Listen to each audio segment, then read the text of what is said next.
Ready up here? Right. Yeah. These are just specific. There's some towns where Oh, yeah, what would you do? Probably should be speeches. When he does. Should it be during the Okay. day? On the left hand there? Hey, Jim. Oh,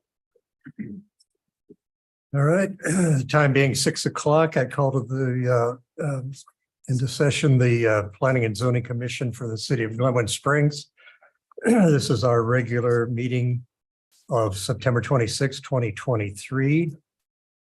This is a hybrid meeting available on Zoom, which the passcode is 177366, or telephone number 719-359-4580. The webinar ID is 819-7418-3532. And I will entertain a motion to seat our alternate, John Houghton. So moved. I'll second. Okay, we have a motion and a second. All in favor, say aye. Aye. Opposed? Welcome, John. And please call the roll. roll call, Commissioner Houghton. Present. Commissioner White, Here. Commissioner Shaver, Here. Commissioner Waller, Here. Commissioner Sipperly, Here. Commissioner Connerton. Yeah, I'm here trying to figure this out. He's He's gotta call him, you know. Okay, item number 3 on the agenda, conflict of interest. Chair, I will recuse myself from item 4623, the variance for the garage setback, as I received a public notice. Okay. Anything else? Seeing none. Okay, for the receipt of the minutes from July 27th, 2023. Do I have a motion to see those minutes?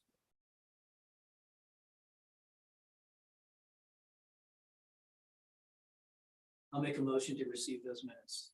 Okay, I'll second. okay, we have a motion from I'll say. Pete, second from Joy, Commissioner White. Any comments, corrections?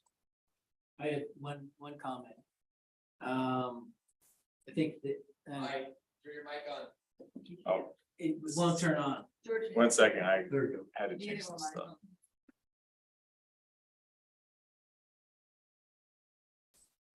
Okay, back to this. Back to technology. Oh, boy. Could have that talking stick like they used to. No, we should be able to turn on. George, sorry, I had exited the meeting to take April off the table, and then I restarted the meeting, and now I can't turn the mics back. But I think you can. I'm not on. Okay, see if I It's on. turn off. No, if I turn off, you have to just stay on. I'm It off. should be green, should I should be green. I'm red. and it Oh, there we shows. go.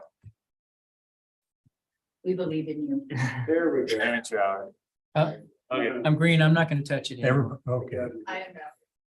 almost everybody's green now. Oh, please, Pete. Okay, my only comment is on when it talked about the childcare over by Valley View Hospital. It talked about it being the Presbyterian Church. It's the Episcopal Church. Uh-huh. And that was, I think it said the Presbyterial. it said the Presbyterian. Exactly, it's what it said. Kind of a. But which I don't even heard of that one, but it's the Episcopal. Yeah. Correct. I would have gone with that one if that was close, but Okay, so, and I think it's mentioned in there a couple times.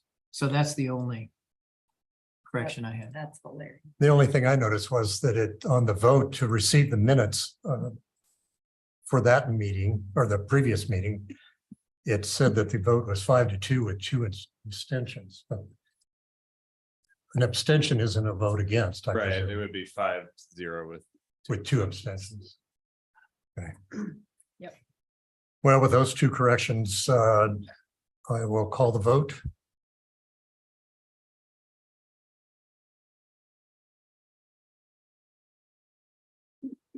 Hey, there it is. Where they got put in different places, but that's not possible. That worked.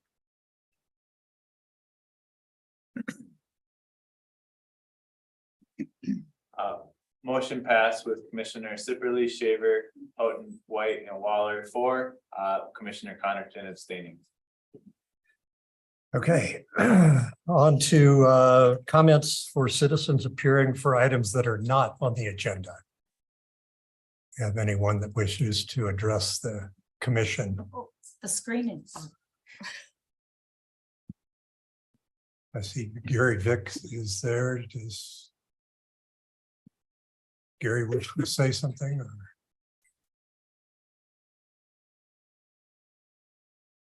No. Okay, I'll close the public comment period. And go to new items. A, traffic and circulation review, 8th and Cowden Street update. I think Ryan Gordon is our city engineer, is here to present something to us. Here to do something.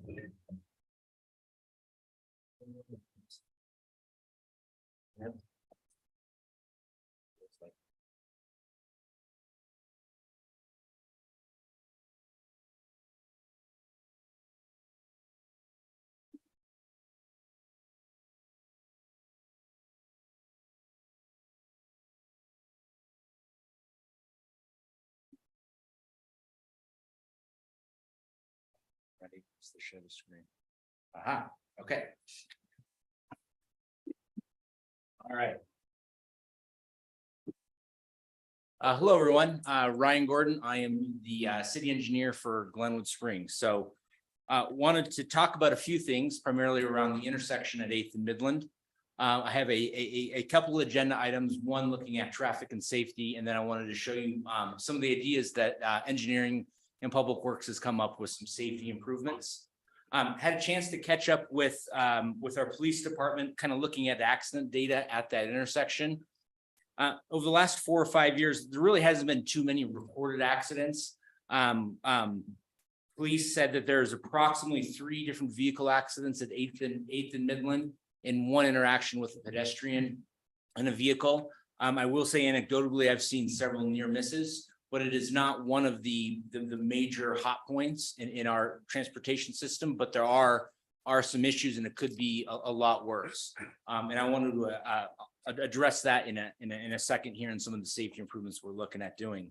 I know that you guys wanted an update on the traffic and the size of the intersection. So in January of this year, January 2023, an updated traffic report was conducted in support of the RAFTA facility over in the Meadows, but it actually looked at all of the traffic volumes and movements throughout this region. So it included all of the Meadows, both current and through build out, including the current BLD and any future other developments using what has been approved on the books. It actually included the Habitat for Humanity project at basically at Cowden and 8th. And it also included the 480 Donegan project, which we know is not around anymore, but it did include that as well. Again, it looked at both what is currently there. They did traffic counts in the fall of last year in October of 2022 to establish that baseline. They looked at the loading that the traffic generated from those projects at the Meadows and other developments, and then looked at the CDOT projections for growth to come up with their growth projections for 2023, or excuse me, 2030 and 2040 is their growth projections and horizons, and including what's going on right now.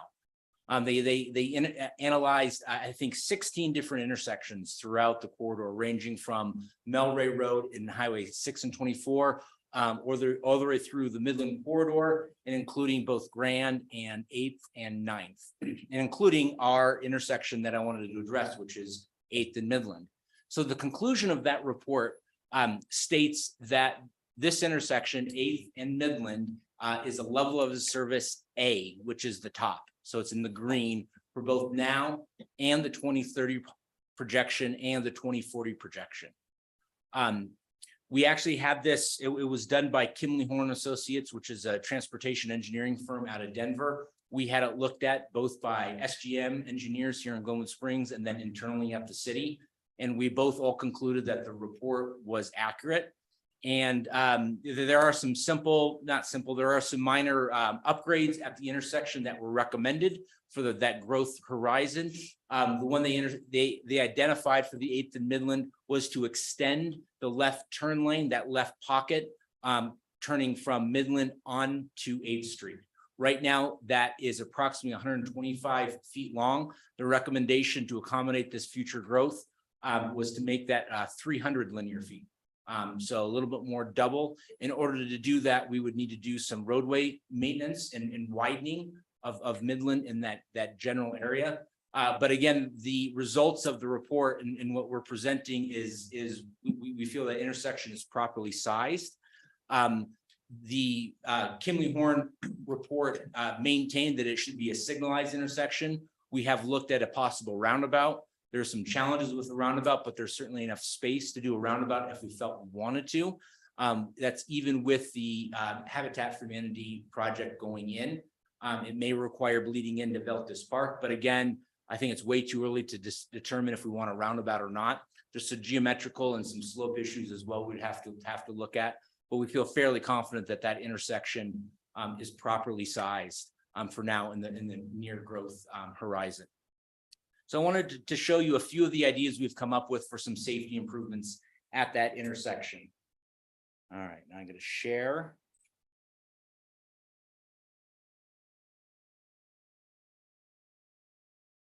We share. All right, we are sharing.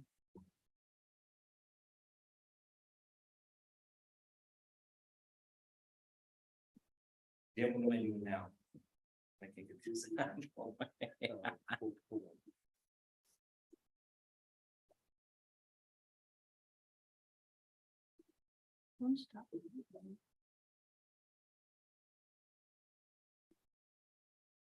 showing me.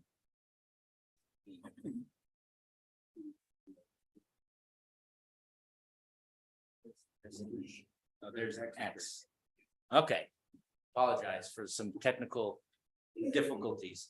So as I mentioned, we do have some ideas for some improvements in the area. This is quite frankly independent of what's going on with development. These are items that we've identified that needs to be adjusted and changed. So I'll start from the bottom right-hand corner of this exhibit and move up. So what we've seen is as you're pulling out of Cowden approaching 8th Street, the stop bar or where your vehicle would stop is well behind where the road is. So what we're planning on doing is to realign the curb and gutter and then also the sidewalk, as you see, leaving the 8th Street bridge as you're approaching 8th Street in Cowden and move it further into the roadway. That way, if you're a vehicle approaching the intersection, you're actually getting closer into the roadway and you actually can see your sight lines further along. There is one tree that's in here that I believe is a Siberian elm. That's one of the elms we don't like in the city. That's in fairly poor condition. So that tree may or may not be removed as part of this, but that would also improve the sight line. We are looking to, in this box here, is to stripe the intersection and signpost it, do not block this intersection. That'll come into play in 1 second. But we know that when the Grand Avenue Bridge project was going on, that was one of the, let's say, surface improvements that was done. And that was in order to keep the entrance and exit out of Cowden open.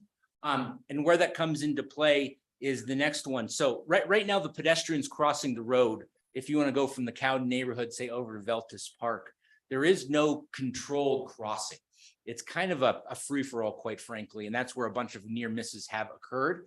So what we're proposing is at that pedestrian crossing, install a new signal head and then a push button crosser that would flash and let the vehicles know that a pedestrian is there. We're looking to maybe even do one of those rapid flash beacons. We just recently installed one at Sopris Elementary School out on Sopris Drive in Glenwood Park. That is basically you hit the cross button and the sign flashes, and again, to indicate to the drivers that there is a pedestrian present. We're actually considering a raised crosswalk as well. And the last thing we're looking for pedestrian crossing there is maybe to intertwine the pedestrian crossing with the light, meaning that when the signal is signaled to stop the traffic going up towards 8th Street or Midland, excuse me, that the crosswalk would be triggered as well. So we're looking at some safety improvements. So Ryan, so that's at Cowden, that's in that hatched area where you're talking about, not at 8th. Correct. The hatched area is at Cowden. The signalized intersection would be at the light. And they kind of interplay both together, right? So we want to make sure that if traffic is backed up because of pedestrians crossing, the vehicles aren't going to jam up Cowden and prevent people from either entering or exiting the neighborhood. Cool. The other thing we're looking at doing is increasing that size of the refuge area on that island, pedestrian island, again, to allow pedestrians a larger space to when they get to that center pedestrian island to feel a little bit safer from the oncoming traffic. I'm going to go to another sheet. Give me 1 second here and kind of zoom. It's zoomed out somewhat. That gives another idea of a few other.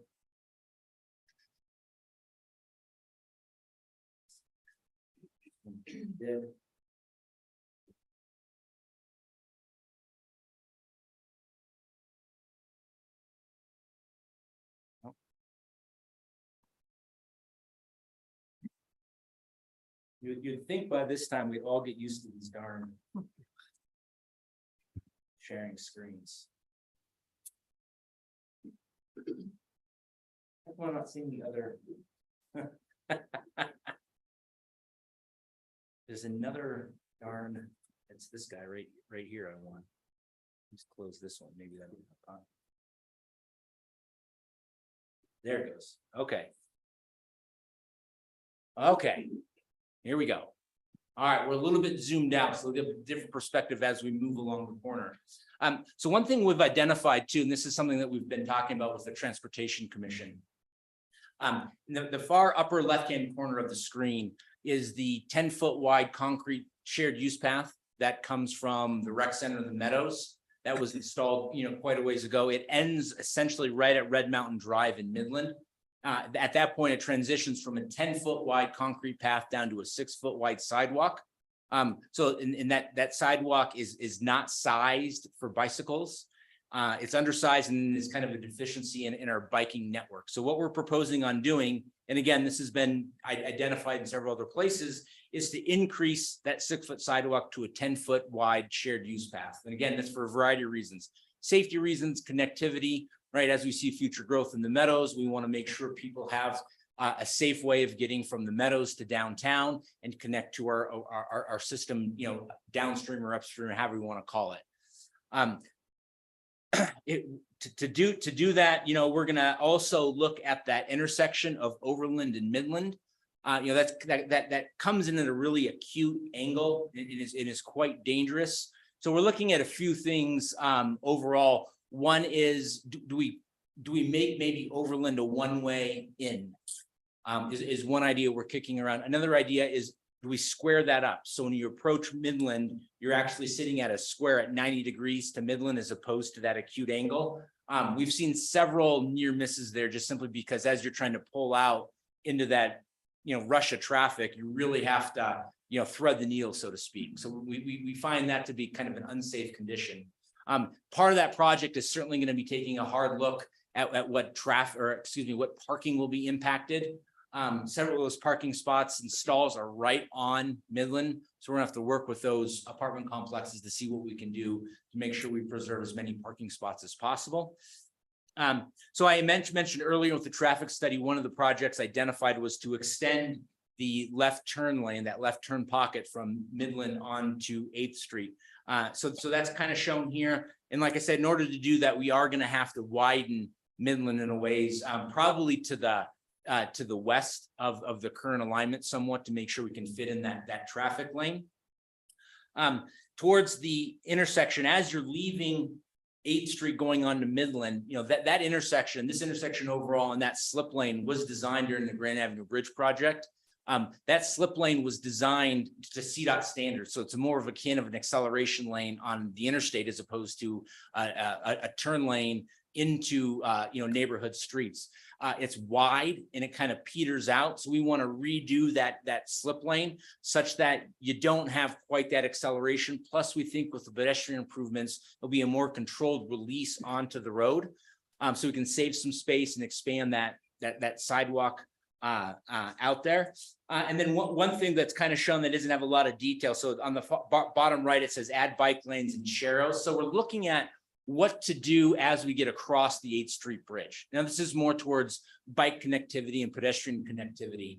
It's kind of a jumbled mess there. You know, if you've ever ridden there, you get up to the top, and unless you're a local and know where you're going, it's kind of a mishmash of sidewalks and crosswalks and signs. So we're going to redo all of that. And look to make some improvements on 7th Street as we get towards downtown. Something that doesn't really come into play here, but a future project we're looking at doing is the parking lot in the upper left-hand corner here. I guess right upper right-hand corner. Excuse me. That's the old parking lot for the wastewater plant. The city is going to do some improvements to that lot this year, including some bike lane improvements, sidewalk improvements, restripe it, add lighting, add security for a parking lot, so folks can feel safer, say, parking down here and walking downtown, putting up fencing to help with safety and whatnot. So again, these bike and pedestrian improvements will help that overall circulation. We feel to get people from Meadows or from the Red Mountain neighborhood, the Cowden neighborhood to downtown and then further, and again, increase that biking mobility aspect in Glenwood. So that's kind of the main points I wanted to present. I don't know if you guys have any questions. I can certainly answer them now, or if I don't have answers, I can certainly, get them from our consultants who've prepared some of this information. Great, thanks, Ryan. Uh-oh, Don't turn it off. don't turn it off. Turned it off. Yeah, there you go. Oh, There we you go. Joy, would you like to speak? Sure. Thank you for including these diagrams. These were really helpful. I think we just got the memo, right? So it was a little hard to conceptualize this. Is there any way we can add these to the agenda file so that the public can have access to them? Or how does that work on a logistic level? I wouldn't have any Problem. doing that with the caveat of these, all conceptual plans. Absolutely. They're just ideas. We Yeah, so understand I that. will send them to you, Richard, or go to Emery, who wants to. Yeah, send them to Hannah and Emery. Okay, yeah, and again, Joy, these are preliminary sketch, not certainly finalized, but certainly, can provide them for. Right, just so Sure. they have an idea of what Yeah. the conceptualization is.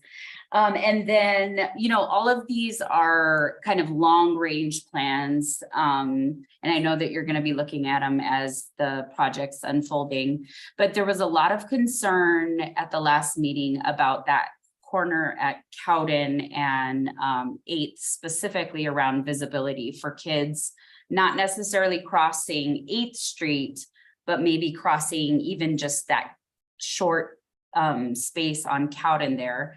And so I'm wondering if we could get the streets department to maybe just cut down that tree right now to help visibility kind of immediately, so that it eliminates any sort of danger that could exist currently.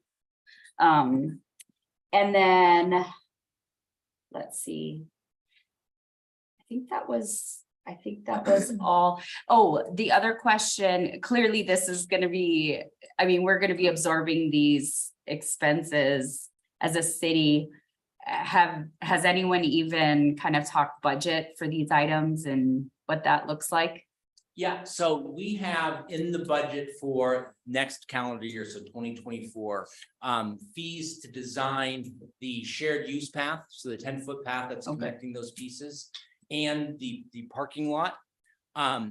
We are, so in 2025, on the west side of the 8th Street Bridge, there's a bunch of concrete apron and concrete that's existing there that's starting to deteriorate. So in 2025, Public Works has in their budget to replace that. So Okay. that's when we will plan to realign the sidewalk and curb and gutter that is just to the west of the 8th Street Bridge. But we absolutely have these in plan. And then we'll work on the budgeting to get them built. We'll be looking to go out and get some grant money. Like I said, the shared use path is a very high priority for both the Transportation Commission and engineering staff, as we're working through a lot of our transportation related projects, Blake Street and some others, right? It's really important that we actually have these connectivity, these connection pieces. So we can encourage people to, get out of their cars and use their bikes. So these are high priorities on the transportation side of things. And do you think the tree could maybe come down? Is that something that could happen fairly easily? We'll look at it. So I'm actually going on a little field trip with our forester with Okay. Heather this Thursday to look at trees. And we've talked to her about trees, and so I'll find out what's going on. It may be on private property. I'm not quite Right. sure, but we'll Right. have to see how that goes. But I can't give you an answer right now, but it's something that we're looking at as soon as Thursday. Awesome. Thank you. Pete? So I'll kind of follow up on Joy's comment, but I'll be, I don't know, maybe a little stronger, but I think, because I think we added, when the development came for Habitat for Humanity, we added it as a condition of the development that it was 8th and Cowden. I mean, it's great seeing the whole thing, and I live right off Midland, and all of the stuff you're talking about is spot on. I think it's great. But I guess my question is, at 8th and Cowden, it seems like that was a priority when we talked about that. And I mean, we added it as a condition of the development. And it was for you guys to, look at it and to do what you've done. And, so I like that crosshatch thing, but I know that was an issue for the neighbors and for everybody there. There's other issues, but we kind of took that as an issue. So I guess what I would kind of bring up stronger would be, is that something that needs to be prioritized, the 8th and Cowden crosshatch? The other stuff, at 8th and Midland, and, all of those things are all issues that need to be addressed. But as far as what we approved, I guess that's the one question that I would have just from the Habitat for Humanity development. Sure. Yeah. So certainly the striping work we can do fairly quickly. That's something that we can get going right away. And just really quick, just to address the 8th and Cowden in particular, right? Because I mentioned the 8th and Midland, which is where a lot of the traffic data analysis occurred. But there is, a way of kind of translating and pushing the traffic numbers down and kind of looking at that intersection. So it wasn't looked at specifically. However, we've spent some mornings and some afternoons during peak times, kind of sitting out there and just walking traffic and watching, traffic being backed up in Cowden. And we really haven't seen too significant of an issue with both traffic coming in and out of Cowden.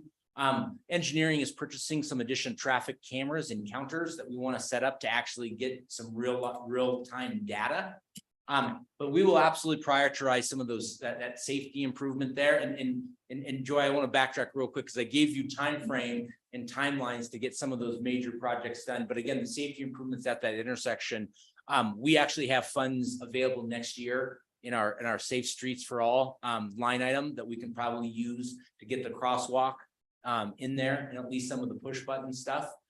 We actually have some of the infrastructure sitting in the lot that we can grab and pull and whatnot. So that's for the 8th and Cowden. That would be for the 8th and Cowden. That would be for the striping in front of Yeah. Cowden, and then also the pedestrian crossing. Yeah, I guess my take is it just seems like it should happen in conjunction with the development. I mean, that, I thought that was our intent when we. And the gutter Talk- getting extended to Yeah. improve the visibility, that seems like that's germane to Yeah, the tree, I think. drivers being able to see. It seems like people brought up children, And old people.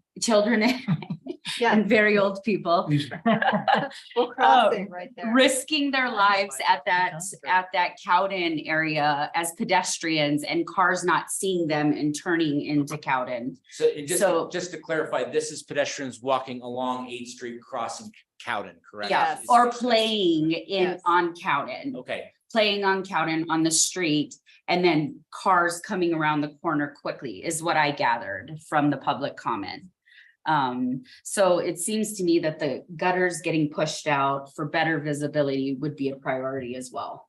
Yeah. I don't know. Well, I guess all that I think is all of this stuff that's associated right with Cowden and 8th Street that makes that be better. The tree, I mean, whatever those are from your opinion, I think that's what we had kind of said was we wanted you guys to look at it. Yeah. Because that study that you talked about, it, like you said, it didn't include this specific intersection. It had, just a little bit up the road, but they're very close, Correct. which even makes it more kind of scary because people are trying to make lights and at rush hour that's where it gets a little more interesting, I think. But Absolutely. anyway, I don't know if Yep. other people agree with that, but that was, Yeah, that's exactly what we talked about, was that crosswalk right there. And I walked it many times and I ride my bike there.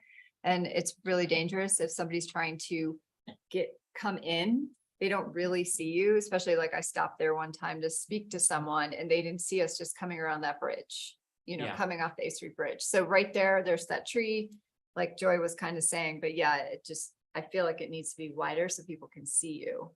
Yeah. And there's no lighting. If you're there at night, I mean, forget it, you're done. Right, yeah. So, Yeah, and I think really as when we realign that curb and gutter, right? If you're out there, you can really see if you're standing, at Cowden. Right. Looking Yeah. down towards the bridge, you can see the angle. Right. That it is kind of askew. So when we bring that up, I think that really should help a lot with that. yeah, sight I line. see what you're saying. And I mean, when are you guys gonna consider that to be, I mean, you have a roundabout on the other end of Midland, why not a roundabout there? Is that gonna help things more than all these things you're talking about, like making the pedestrian island bigger so people can hang out on it? I feel like, does a roundabout help more or no? So a roundabout won't help at all with pedestrian safety. That's true. Right, roundabout's design is to keep traffic moving and not stop. Village Inn. And so as the traffic enters the roundabout, if you're on 8th Street going to Midland, going towards the Meadows, there won't be, I mean, we can include some stop control, but generally speaking, if you go to any of the other roundabouts, there isn't a stop control for the traffic within the circle. It's true. And even those legs, you have to be pretty careful. So it's not, the best way for pedestrian safety is actually intersect in a signalized intersection. Yeah. And it is something to consider. However, a signalized intersection has greater capacity than a roundabout does as well. So it's certainly something that we can kind of take a look at and consider as we sort of move along. But again, as like I said, regardless of what happens at that piece of property where Habitat is looking to construct their buildings, we still have room for a roundabout. There's going to be some challenges with the grades coming in and out of the roundabout. And there's going to have to be quite a significant amount of work on the southwest corner. Right now, there's a fairly large retaining wall. That's going to have to be moved back, and it's probably going to be a 15 to 18 foot high retaining wall at the end of the day. So again, we engineers can kind of do anything as long as the check is big enough for us to do it. So. But we'll absolutely take a look. And again, I guess the point I'm trying to make is that if some of the improvements we don't seem to be, doing what we want, we're going to come back to the drawing board and do something different. Thanks. Carolyn, please. Thanks for your presentation, Ryan. The diagrams are definitely helpful. I travel that road all the time and I see a lot of people coming out of Cowden Drive or on the north side of the 8th Street Bridge and crossing at Cowden to get to Veltas Park. So this scenario and even the stripes on the street don't really do anything to mitigate the hazards to those people on the trying to cross the street there. I'm not convinced that cars will stop because there are hatch lines on the road. There's a lot going on there. You're trying to accelerate and get up to that to turn on to Midland. And I think I wasn't at the previous meeting, but I did watch the whole thing. And I believe what this commission asked was for you guys to address traffic at the Cowden and 8th intersection. And I see lots of improvements sort of in the neighborhood, but not much done for that particular intersection. So that concerns me a bit. I think I remember not just a tree, but a shed at the end of Cowden Drive that's also sort of impedes your view to the east, where the cars, they seem to speed up to try to turn right onto Midland. Like it feels like an on-ramp, and that's probably why they do that. Another question I had is if the habitat proposal goes as approved, is that still gonna have the smaller sidewalk? I see your red 10-foot sidewalk line stops at the edge of that property. Yeah. And, people are walking and biking from downtown to Meadows, so why would that section along the development not also be a 10-foot multi-use path? Which leads me to, if it is, then how far away from that path are the windows of the residents in that development? Like, would that make their setback farther? I know one of the things you guys talked about was having the setback, the front yard setback on 8th as opposed to on Cowden. And you guys did approve it and I wasn't here, and that's probably a good thing. But that is also a concern, that a 10-foot wide path, which, I mean, why have a 10-foot just stop right there when you're almost someplace? I think, in order to extend into town, that 10-foot path would have to go around the subject property.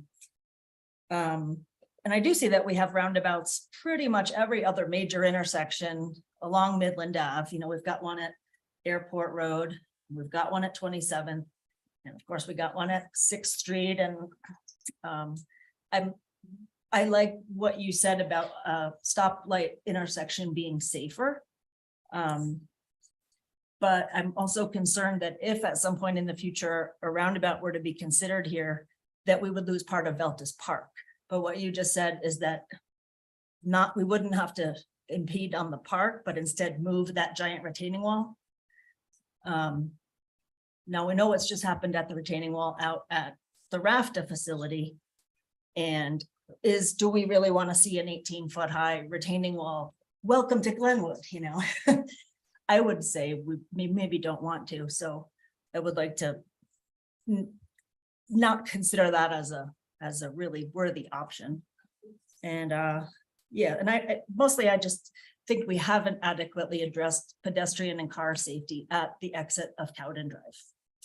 So let me clarify a few things and answer your question. So the striping is intended not for pedestrian control, but for vehicles if they're stopped going up to the light at Midland. And so what we're really challenged with here is where Cowden is located, in the approximate distance from Cowden to the intersection at 8th and Midland is very close. It's not very far at all. And therefore, to do something at Cowden directly, say an intersection, say a signal or a three-way stop, really kind of violates a lot of the traffic codes for distances. We would likely get into a case where we're going to have stop traffic go. It's going to be a real challenge and a real mess. And that's just sort of the unfortunate aspect of how the roads were put together at some point in Glenwood Springs.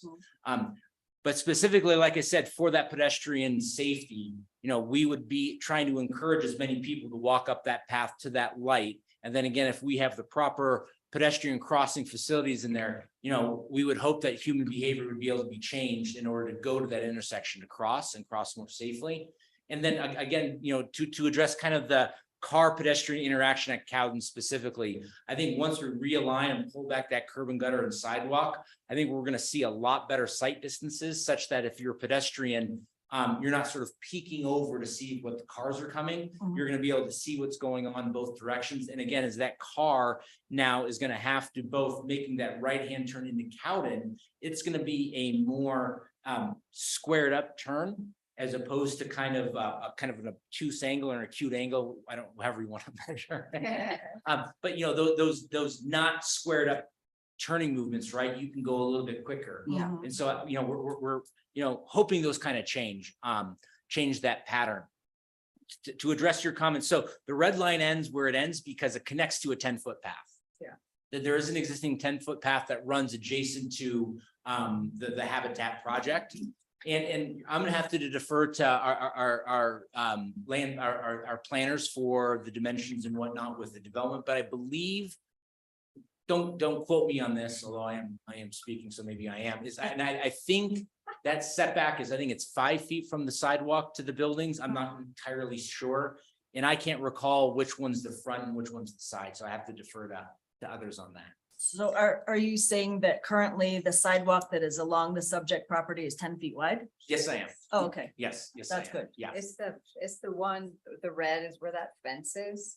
You know where that fence, if you're riding your bike, and Yeah. there's like that big fence. But I'm that's- talking about the white part where it curves. Yeah, from that's, Eighth onto that's. Midland. Right here, yeah. for sure. Uh-huh. That is a 10-foot path. Okay, so the red is just connecting a 10 foot up there to the 10 foot down here. Correct, So the- right. There's left. Like, as we said, we identified that as kind of a missing piece to the puzzle. Mhm. And it's not really, a safe, a safe walking or pedestrian zone. So that's really the impetus for that 10-foot path. And I'm glad to see that the Overland Drive to Midland connection is on your list of things to address. And I know that's not an easy one because That's much scarier. as we've heard, there's a parking problem down in that neighborhood and it would probably only get worse if they lose their parking spots. So I'm glad that's on the top of your mind, this project. It is, yeah, it's a very challenging intersection. Yeah. It's interesting, 30 years ago, prior to the bypass, this was a little sleepy neighborhood, which made no sense to do any of this stuff. And that acute angle was an afterthought. And now all of a sudden it's a real problem. I lived down there then. Yeah. It was nowhere near that crowded and I feel for the folks in that neighborhood. So thank you for that. Mhm. Right. So could we push to have those curbs and gutters pushed out in correlation with the project, or at least make a recommendation that happen concurrently? Yeah, I haven't heard, certainly I think it makes sense as construction's going on in the Habitat project, assuming it goes forward as planned, that we, kind of use the contractor, so to speak, right? And the city does some sort of cost sharing agreement that we make those adjustments. I think that can make that, I think we can do that. Yeah, and I guess I'd like to just kind of add on to that. It seems like when we added that condition that it was about you coming here and doing what you did today. Thank you very much.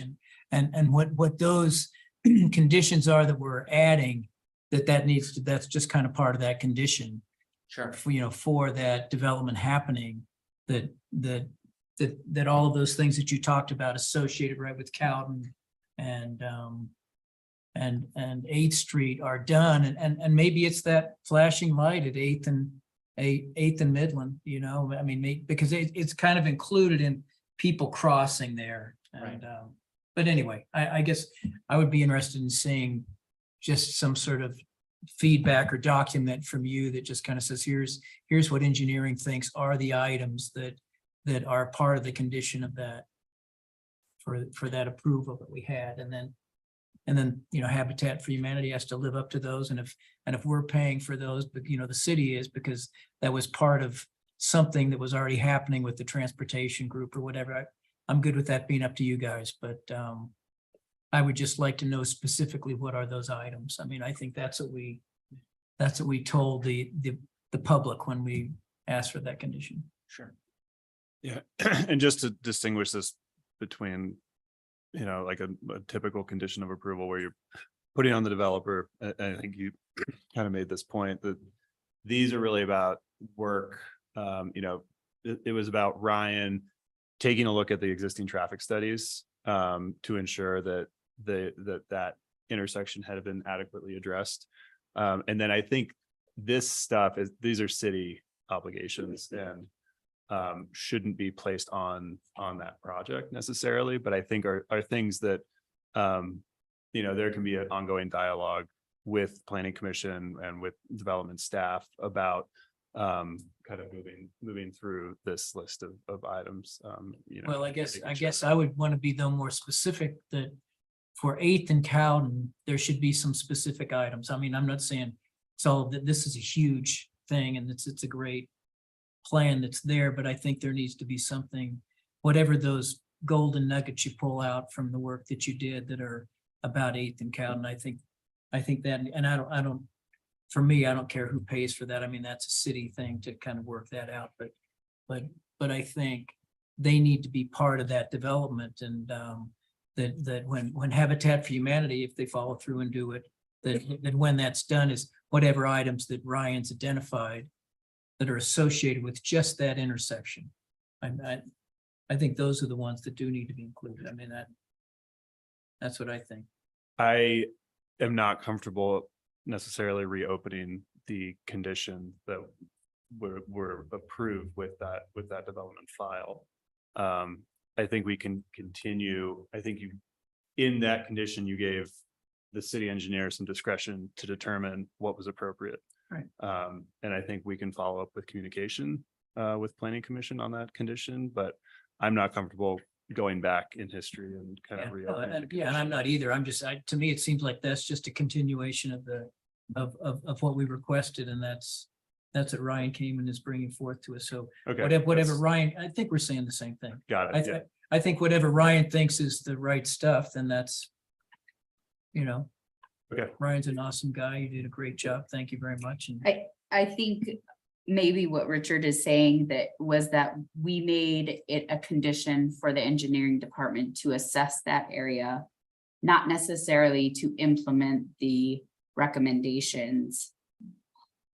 And so I hear what you're saying. It's like we have the assessment and we hope that the city works with the developer, but it is not necessarily a condition to the application, a condition to move forward with the project.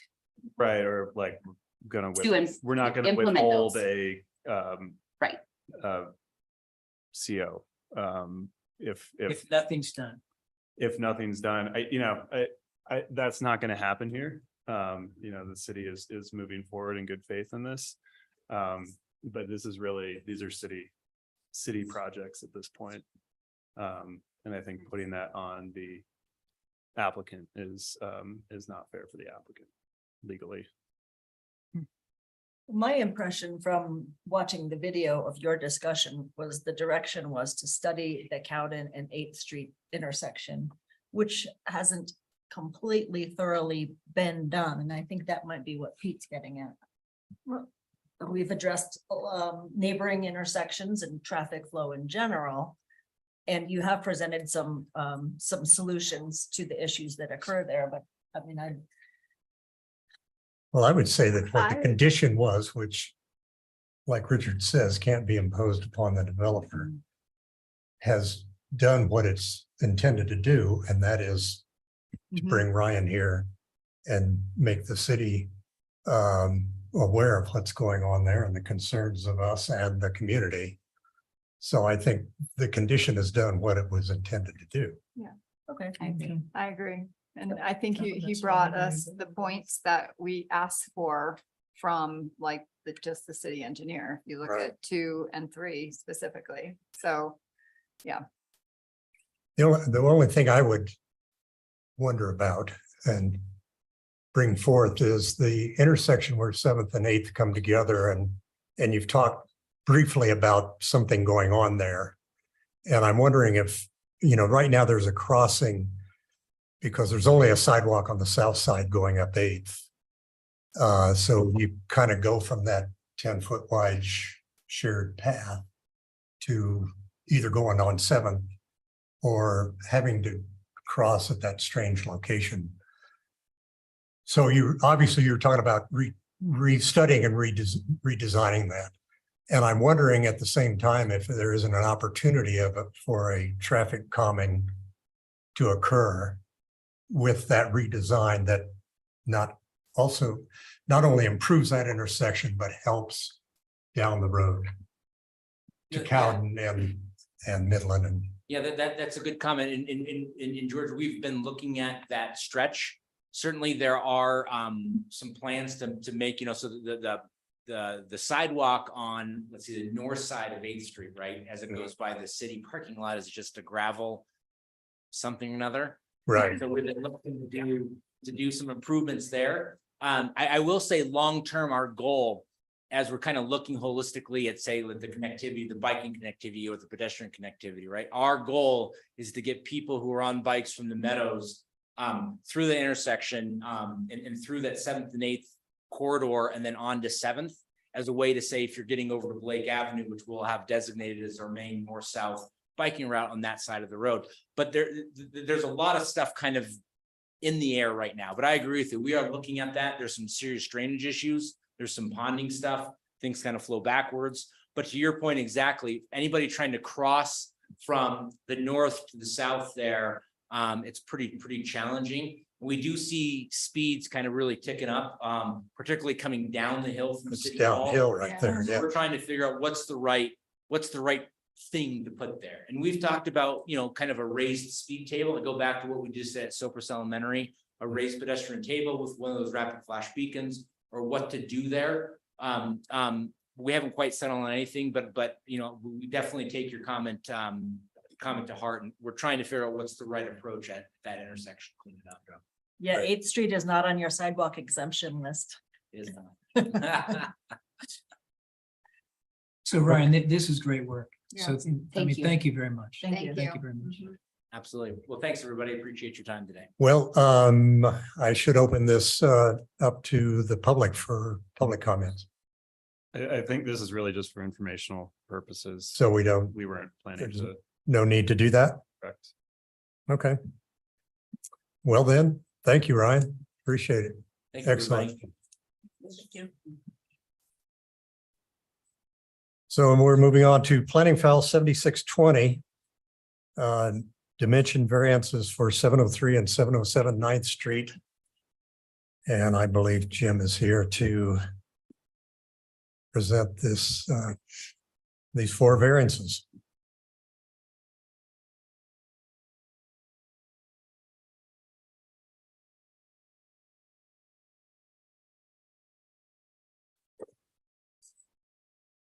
Good evening.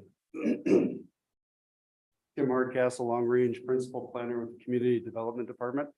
I'm here this evening to talk to you about a file that contains 4 variances for a property just outside of the downtown area at 703 and 707 9th Street. It's in the RM2 Residential Multifamily Limited District. It is surrounded by RM2 and RM1 district properties. Currently, this will come into play in just a little bit here, in a moment. The 703 is currently at 40, just over 40, or sorry, excuse me, just below 5,000 square feet. And 707 is just below 3,000 square feet in size. A little bit of background information on these 2 lots, and this is a little convoluted, so we'll start at the top. If I could get that, I think that's all right. We're talking about 4 historical lots from original town site inception that go back quite some ways. This evening, we're talking about not only 703 and 707, but we're also attaching, and you'll find out why in just a little bit, the labels Lot A and Lot B. Not to confuse you or anything, but I'll share that with you in a moment. As I mentioned, the lot to the left, which is currently a flag-shaped lot, is 703. And the one on the right, 707, is a smaller rectangular spot. On these 2 properties, which you can see on the top right-hand, extend past what in those horizontal lines right here are the original town site lots. So you've got 16, 15, 14, and 13 right here.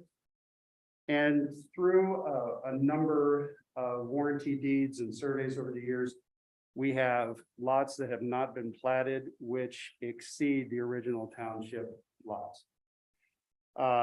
Just below that, right here, you'll see this is a snippet from our zoning map online, where in addition to what it is that we're talking about, 703 and 707, 826 Palmer, which is not part of this presentation, is just an ownership agglomeration of 3 structures on 3 different properties of the owners, Marjorie and Ernest Gerbaz. So this 826 doesn't come into play this evening. However, it does have associated negative impacts with the variances should they not be approved. And then here's a zoning map overlay with the 2 lots with residential district areas around them. Currently with the existing conditions, as I mentioned, we have a flag lot at 703. and we have a rectangular lot at 707. What I want to bring to your attention are what are existing buildings that are sitting on the lot. This one here has no variance issues other than the front, and this is considered the front to the bottom of the property. You can see my cursor there. There's a 20-foot setback here, which would both of the buildings encroach upon at this current time. What's more clearly obvious here is the idea that this other building to the east, as it's been improved over time, has had an extension put onto it and a garage. However, at the current time, because of the variances, they are not only the building is not only encroaching the property lines, but they're extending onto two different properties. And I shouldn't say because of the variances, but the variances do impact the future of the buildings and what the owners can do with them in the future.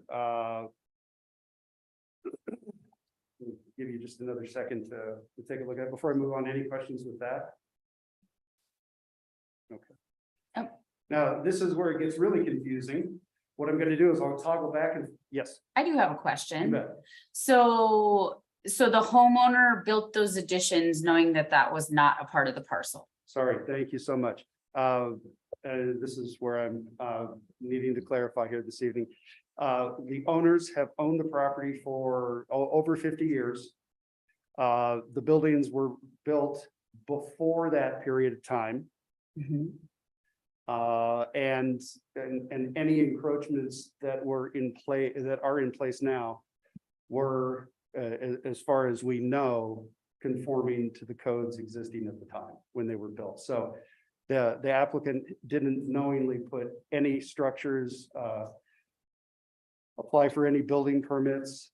Matter of fact, we haven't been able to find any in the electronic files that indicate that these buildings and all improvements were put down by the current applicant who's on the property for quite some time. Jim, that concrete driveway that's indicated, Right. it goes up to that vertical line. I don't know how to Let me, describe it. I'll get to this in a second. You'll be able to clearly see how everything is impacted. Okay, Currently with the layout. Now, and I'll toggle back and forth for a second here. As you can clearly see, the flag lot is existing to the west. Now, what we're doing here this evening is we're approving, you're looking at a number of variances, and if they should be approved, then the applicant can move forward with an a minor site plan, which would allow a lot boundary adjustment, which would then be able to move the properties. And then with that in mind, you can see how the two buildings would then not be encumbered by a property line. So in essence, then the western lot would then move to a lot size of just under 3,000 feet. And then the eastern lot would then be just below 5,000 feet. Now, 5,000 square feet is the minimum lot size in this district. So the first variance request, as you see the action one on the far right there, is white with a black line, which mirrors the idea of the lots here. So that the first action item is a variance that addresses the idea that both lots existing now and proposed potentially on the minor site plan, which you're not approving tonight. This is just for them to move forward. This is how these variances would sit on that lot. And I didn't show you how all of the variances would apply to the current one because it just is not relevant at this point. If they don't get them approved, they can't move forward with the minor site plan. Now, to that end, it has a lot to do with ownership, separation, and future improvements. So if these variances were approved, and as I'll show you with the 7 variance criteria later on, they do meet all 7 variance criteria, which allows us to propose to you a recommendation of approval for all 4 action items this evening. So let me, we'll sit on this one just for a second. The second action item is a 20-foot setback encroachment, which is shown by the color-coded areas to the south at the bottom of the drawing. The western building currently has an encroachment of 12 feet. The eastern one has an encroachment of 11 foot 4 inches. None of those aren't changing with the lot line adjustment. In the center, and I didn't put anything here, just to note here, that with this movement in the line going to the west, both lots still, they maintain an acceptable distance, which actually exceeds the minimum side variance setbacks. So that would be deemed as seeing future owners not being overwhelmed by each other with a closeness. And so you're not looking at any variances between buildings, those 2 buildings this evening. The third action item is a 5-foot setback requirement, which is actually up against Minter to the east, and it is a side setback. There currently is a 0 setback because of the building. You can see, where that lavender shows that the building is encroaching into that area. There is a retaining wall there that holds up Minter. It wasn't built by the city. It was all along Minter. Owners built that up to elevate Minter, and it's not an issue this evening, but it's part of the minor site plan where the city engineer has been working with the applicants to not so they won't have an issue with any right-of-way encroachment. That the owners do know that if the city comes in at any particular time and needs to take that wall down, adjust Minter and whatnot, even though it's in the right of way up against their building, they're well aware of that and are willing to accept that condition. The fourth variance action item is to the rear of the lot line where there is a 1 foot 3 inch existing space between the garage and the property line where there should be a 10-foot setback. To note here, just across to the north of the property line is the garage that is connected to 826 Palmer. And they are, as far as I know, attached to each other.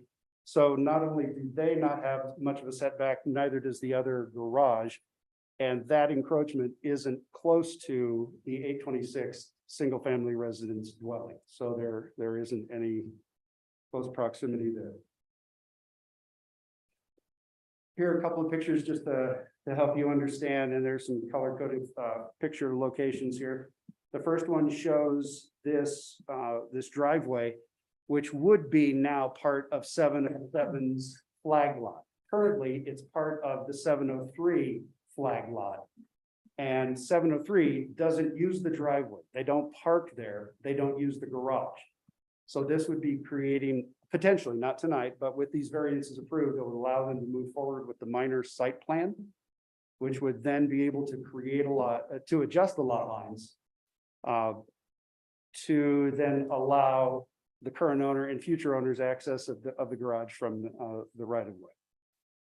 Number 2 is that's just a simple picture here showing the distances between the 2 buildings from the south. This is the planter to the southeast and the retaining wall. You can see the close proximity between Minter, the retaining wall, and the buildings. And then this picture is would be roughly midway between the north and the south property line on the east side of 707. And it shows you the closeness of the rock wall to the house. This 5th picture shows 826 Palmer. That is their garage. That is the 826 single family dwelling unit. And this garage structure is the 707 9th Street. For reference there. And then this is the next building over. These are the 4 variance criteria that they need to meet for approval recommendations. As you can see from the highlighted items here, The applicant hasn't had anything, that, well, sorry, let me start over.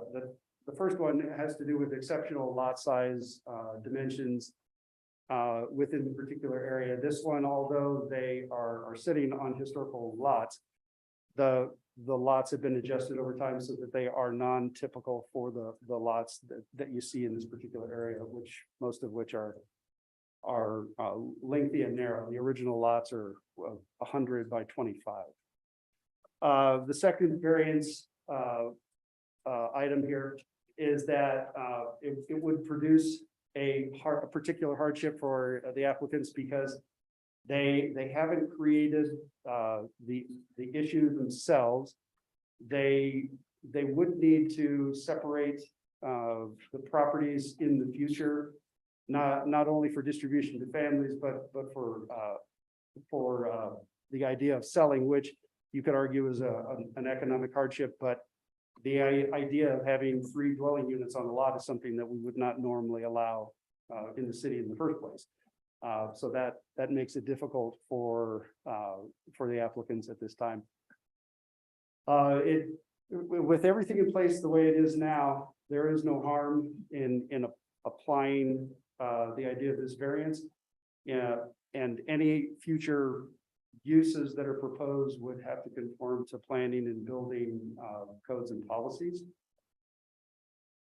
And that just about covers it. No reviewing agency comments were taken. There was an error in your staff report. There was no public comment taken. Here are the 4 now this is a little bit different. I organized this differently to limit the number of things that you have to look at this evening. There are 4 action items that you're voting on independently. The first one applies to both lots. It's the square footage allowance. The second is the 20-foot setback, which applies to both.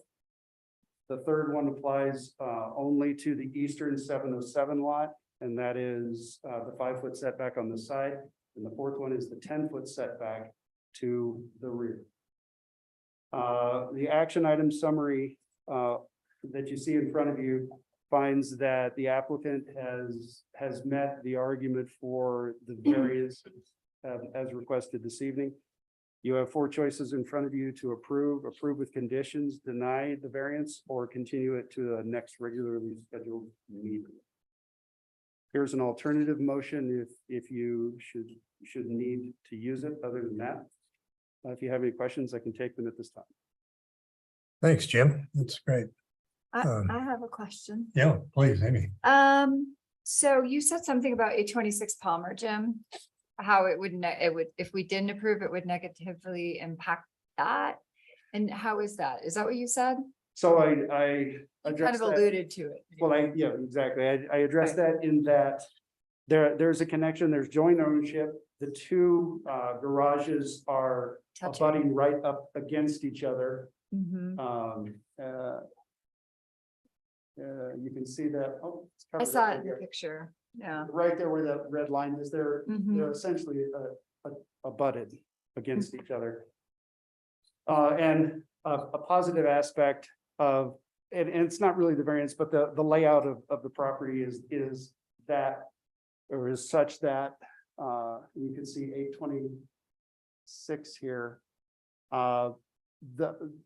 The encroachment right back there isn't directly facing that building. They're offset from each other.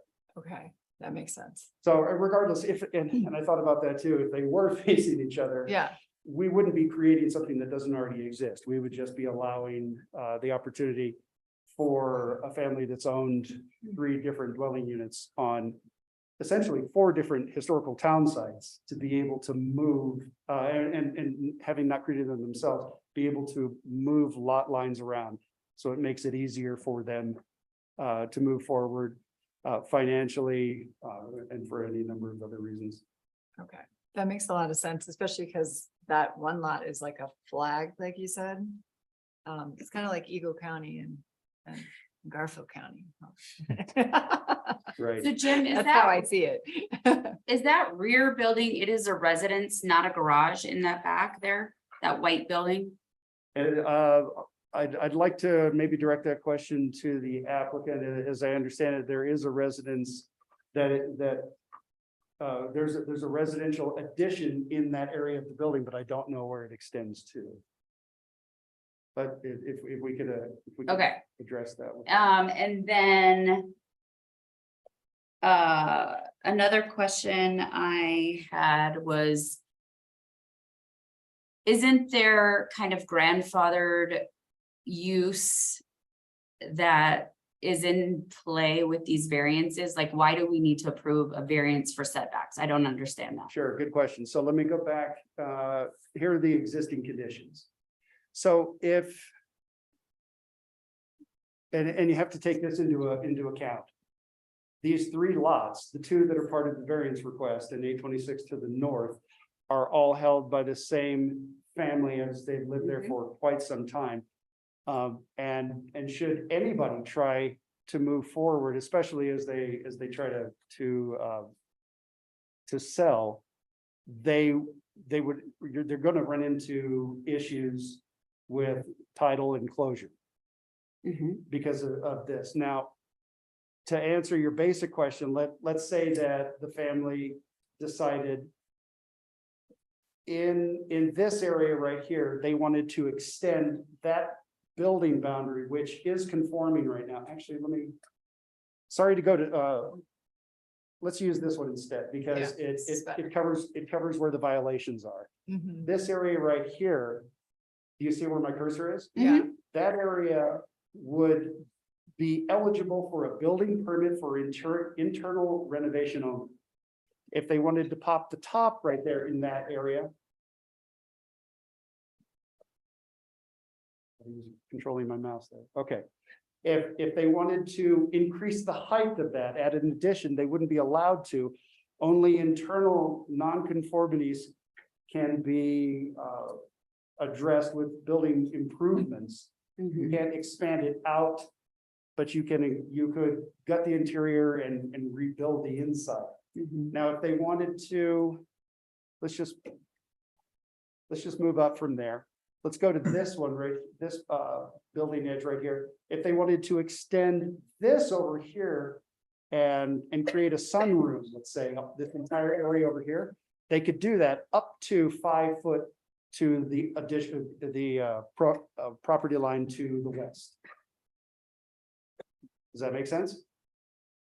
It does, but I would think that those, I mean, you're the staff, but if they were making improvements, not necessarily additions, exterior improvements to something that had already had long historical use, I guess I'm failing to see why the city wouldn't allow them to do that. We would allow them to do things internally. No, even if it were like siding or, replacing a roof, you would need a permit. Like, Okay. why would the city not grant them Sorry. the ability to do something? There is a differentiation between internal and external. So you could replace, you could replace the siding, sorry. Right. You can do Okay. internal building permit improvements. You just Right. kind of expand the non-conformity. Which we may not want them to with, even if there is a variance Right. necessarily. So, okay, I see where you're going with this. Yeah. So what you're doing, yeah, I see what you're saying. Right, because it's still, it's the historical use would allow them to upkeep their property, but we wouldn't necessarily want them to make additions or do something that is expanded use that we're not granting anyone else in the city limits. You bet. And initially, at least there's an assertion within their application that they are not planning on doing that. But the thing person is- they sell it to might. Exactly, but the thing is, you have the ability to attach conditions. And I would add that the variance would be for what is currently there. It wouldn't, and any permissible additions within the zoning, like I think maybe the side setbacks are larger than they need to be. But otherwise, like they wouldn't be able to go any further into the front setback. The variance would basically freeze that where it is. Right.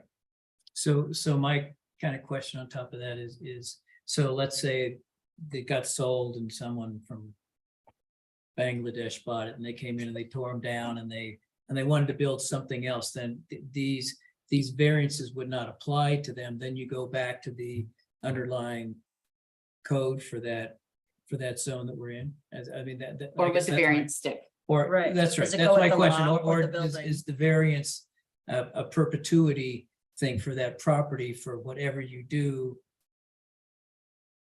That's what my question is. And maybe that's the same thing you're asking. I had more questions. Now you, I'm sure. No, I believe it would apply to a future replacement structure. The variance. That the variance would Variance, I stick. mean, for example, like if you have a variance for a lot size, Yeah, like It stays. it sticks with the lot. It's a perpetuity. So the Yeah. variance would be 11 foot 4 inches. They couldn't encroach past 11 feet Right. 4 inches. Or Seeing us again. And the 12 foot on the other. on the 12 on the other side. Yeah, that's all question. Yeah. So it's a perpetuity thing. Okay. couldn't an alternative to granting a variance for the lot sizes be that they just merge the parcels and sell it as, or have it become one parcel? That would create a situation which we wouldn't allow as new development in the first place, and that's having two single-family dwelling units on one lot. I mean, Because there's three, right? Well, there's two, and then There's two. 826 to the north is Right. just held by the Separate. family, but not But- part of this. I guess my opinion, or not opinion, I'm not supposed to be expressing my opinion, but we're already asking for something that's not permissible. So how would that be any different to have it just be one parcel? I mean, you would still have to be asking for something that's not currently allowed by code, right? Right, yeah, exactly, and so. Yeah. So what we're doing here is, and these are the existing conditions, is that we're actually rectifying something that has been existing that wasn't done incorrectly at a particular time more than 50 years ago. But we're moving these we're looking at potentially moving the lot lines so that all improvements are found within the lot that they are connected to. That they're functioning as. Right. Yeah. Do you know also, Jim, are there a lot of homes in the Glenwood town site that have homes that are on less than, I mean, is it 25? What is the smallest lot that we would be creating here? 3,000. 2,900? Right. Are there many homes that exist in the downtown site that are on that small of a lot? That seems question. extraordinary to me. There are. Right. Yeah. Like School Street, they seem All down, small. Yeah. Minter Yeah. and Palmer, Yeah. those little Cool. shotgun ones, Yeah. 25-foot lots, 25. 2,500. They're small. Good, Yeah. that's what I wanted to know. Yeah. Right, without looking at an inventory, A lot. I wouldn't be able to give you any confidence Okay. on it, but anecdotally, I know that there are many. There are many. Okay, great. Mm-hmm. I think that was my last question.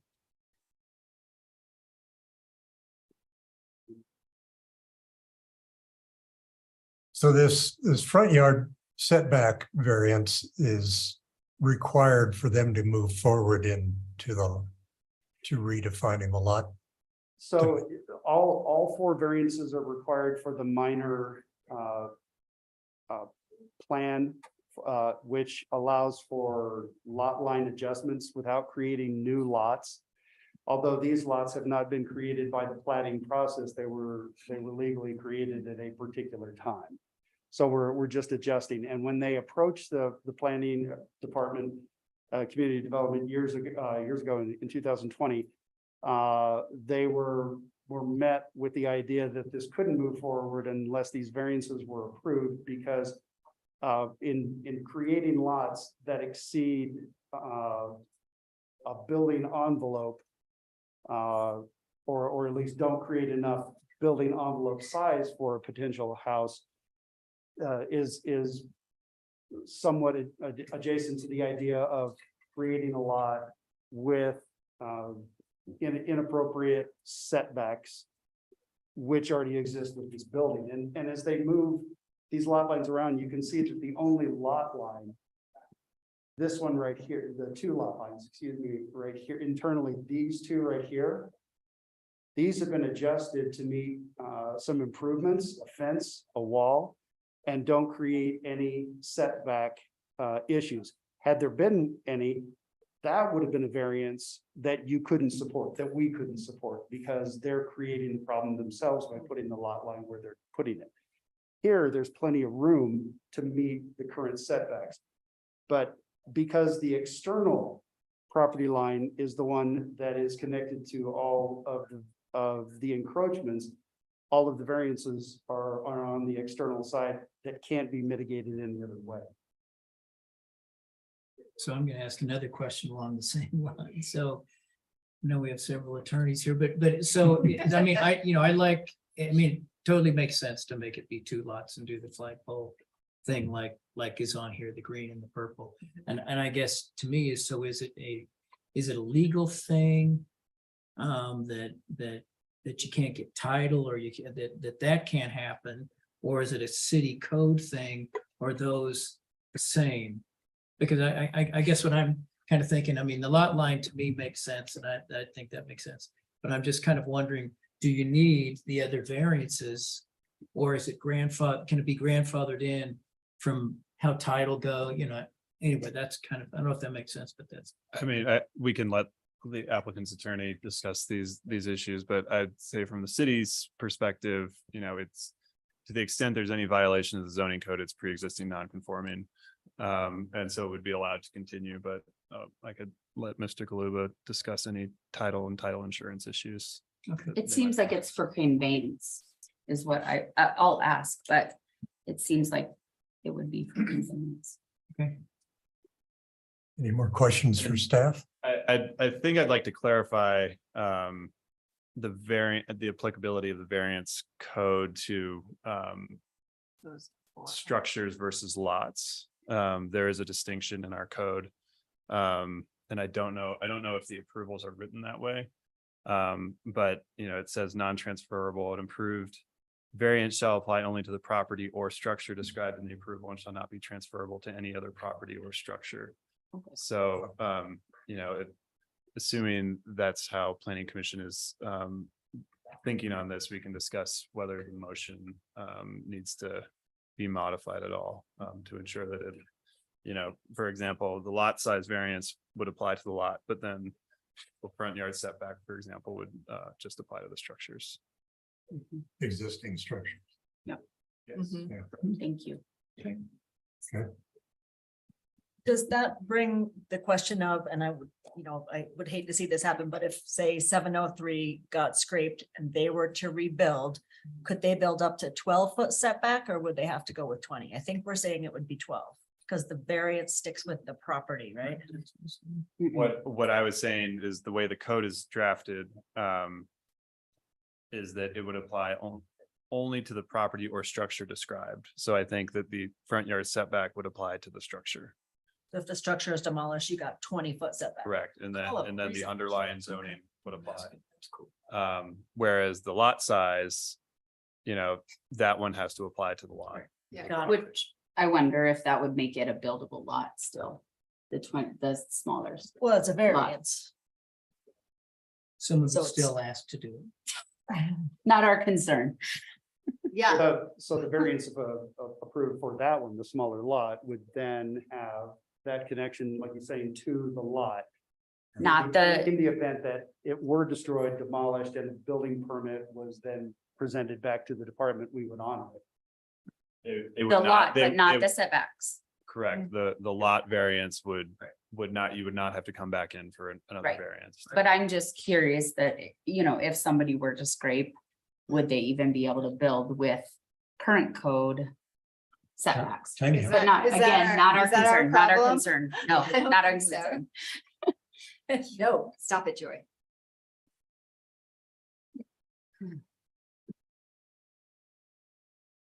Okay.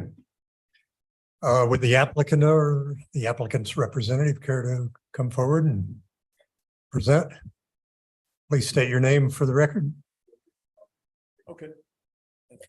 Neil Galuba, I'm attorney for the applicant. Thank you, Jim, for the presentation. Yeah, just so to clarify, I think we kind of got.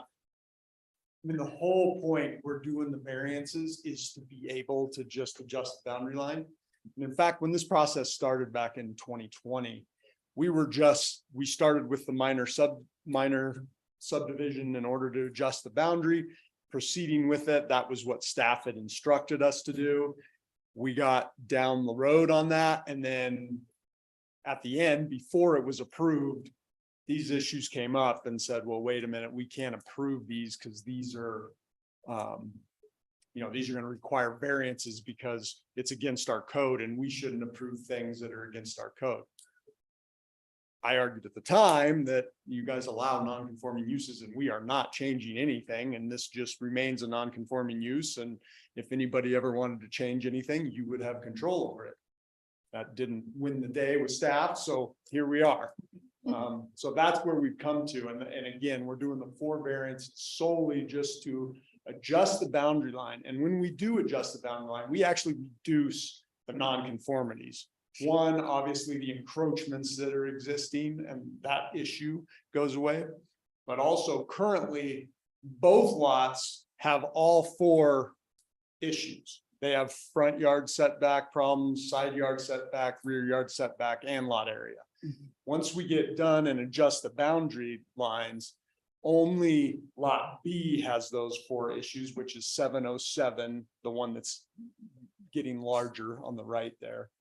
And then 703, or lot A on the left side there, now only has the front yard and the lot size issue. So we're actually trying to reduce the existing nonconformities associated with these properties.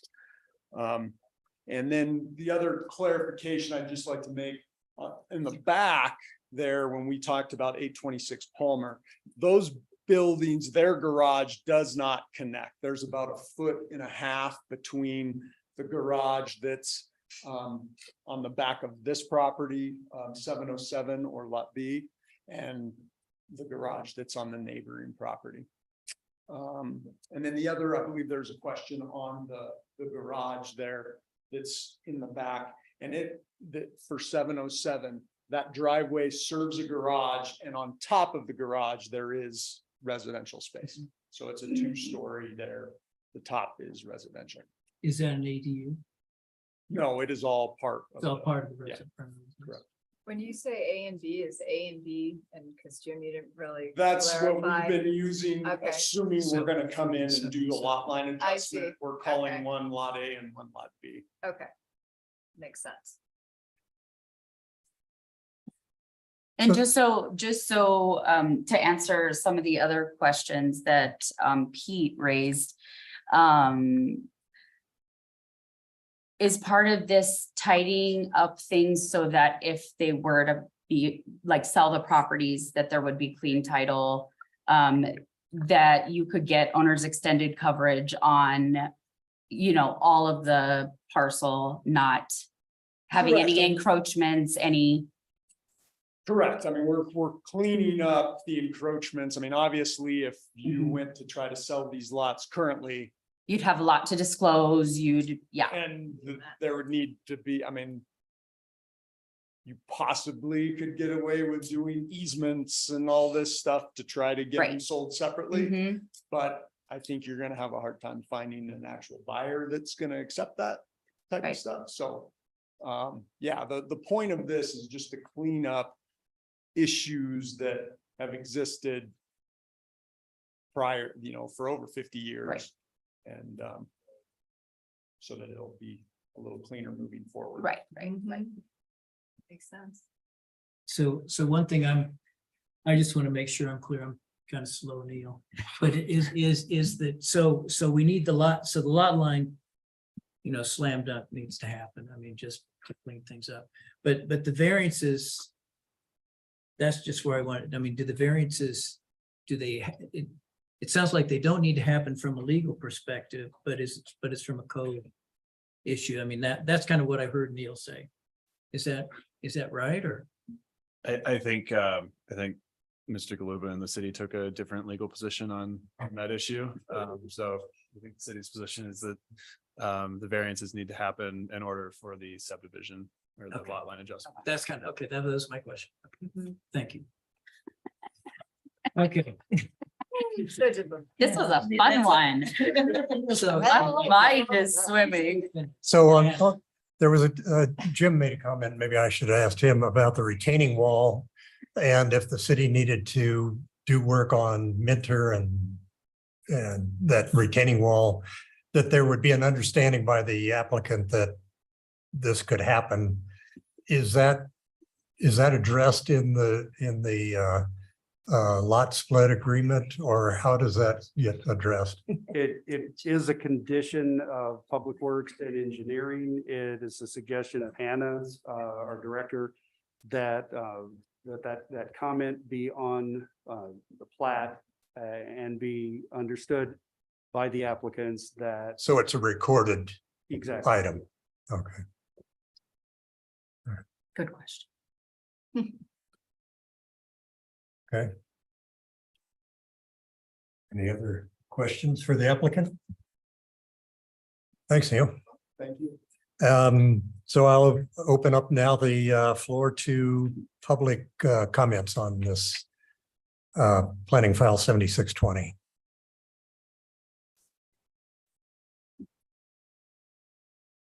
Nobody online, nobody here. Okay, I'll close the public comment period and return it back to the commission for motions on these 4 variances.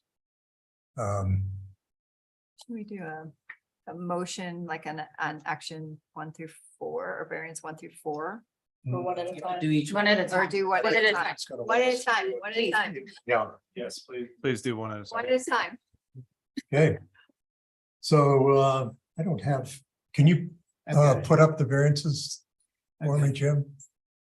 I wrote down them. So Okay, here we go. All 4 of Here we these go. are separate, and this applies to all 4. So I just trying to streamline it for you.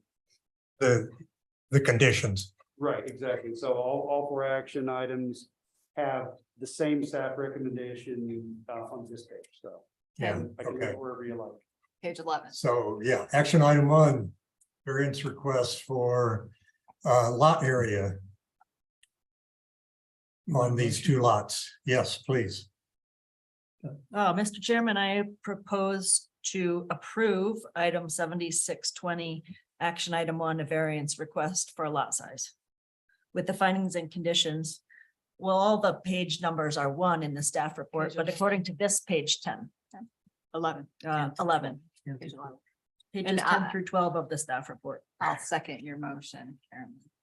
Okay, we have a motion from Commissioner Sipperly and a second from Commissioner Connerton. Any further comments from the commission? Seeing none, I'll call the question.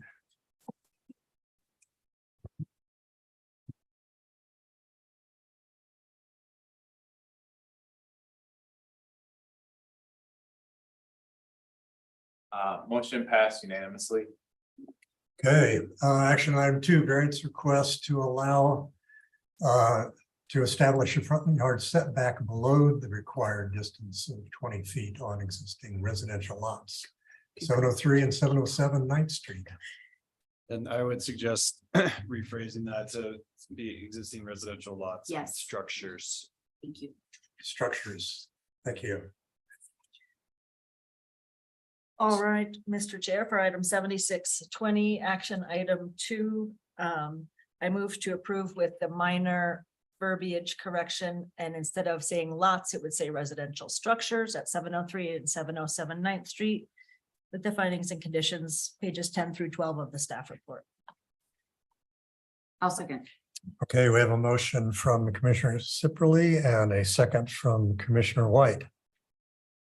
Further discussion? So what you just added means that if it was, something was scraped, then you go back to the underlying code for something new that's built there. Correct. Okay. Okay, call the question.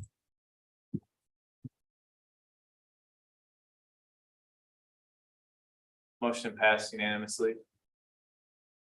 Okay, action item 3, variance request to establish, applicant to establish a side lot setback below the required distance of 5 feet on existing residential lot 707 9th Street. I would make the same suggestion for action item 3. So I move for action item 7620, action item 3, the variance request to establish a side lot setback applying to the existing residential structure at 703 9th Street with the findings and conditions, pages 11 and 12 on the staff report that we approve. Action item 3. 707. 707. I believe this one only It's seven. applies to 7. 703. It says 703, It action says- 3. It's 703. It's there was a mistake on the staff report. That should say 77. Okay, at 707, variance request for action 3, 5-foot. Variance. Variance from the required 5-foot on in the existing Residential. structure. 707 9th Street. I'll second your motion. Okay, we have a motion from Commissioner Sipperly and a second from Commissioner Connerton. Any further discussion? Seeing none, call the question.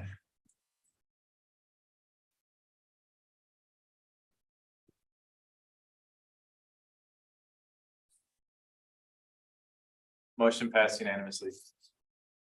Okay, action item 4, variance request to allow applicant to establish a rear lot setback below the required distance minimum of 10 feet on an existing residential structure Richard's making the same at recommendation. lot 707. Good job. So I'm I cut him off at the path. yeah. I move to approve planning item 7620, action item 4, variance to the rear lot setback of 707 9th Street structure only with findings and conditions on pages 11 and 12 of the staff report. I'll second your motion. Okay, we have a motion from Commissioner Sipperly and a second from Commissioner Connerton. Any further discussion? Seeing none, we'll call the question.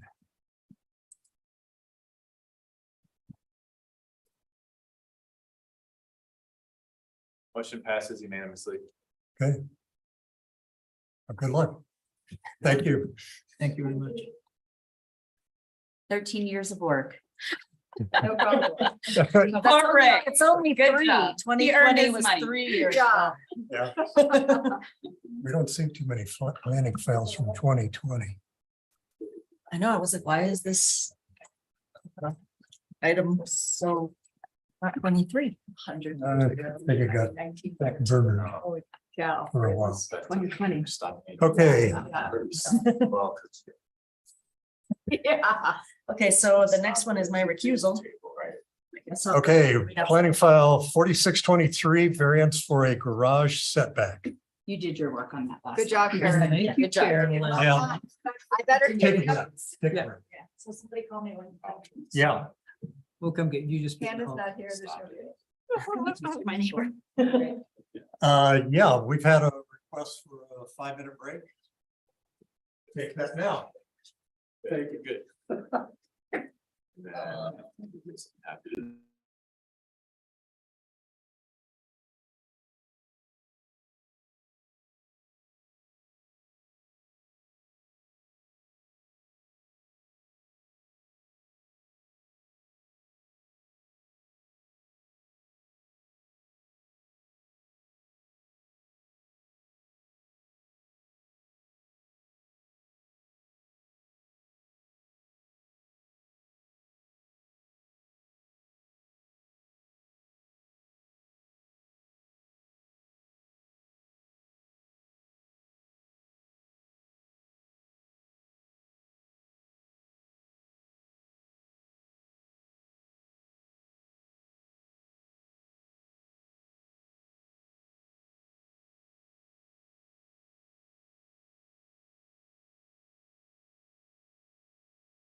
Okay, we are back in session. And Emery is here to present us planning file 4623 variance for a garage setback. Okay, thank Thanks, you. Emery. I just have to make a couple corrections to my presentation.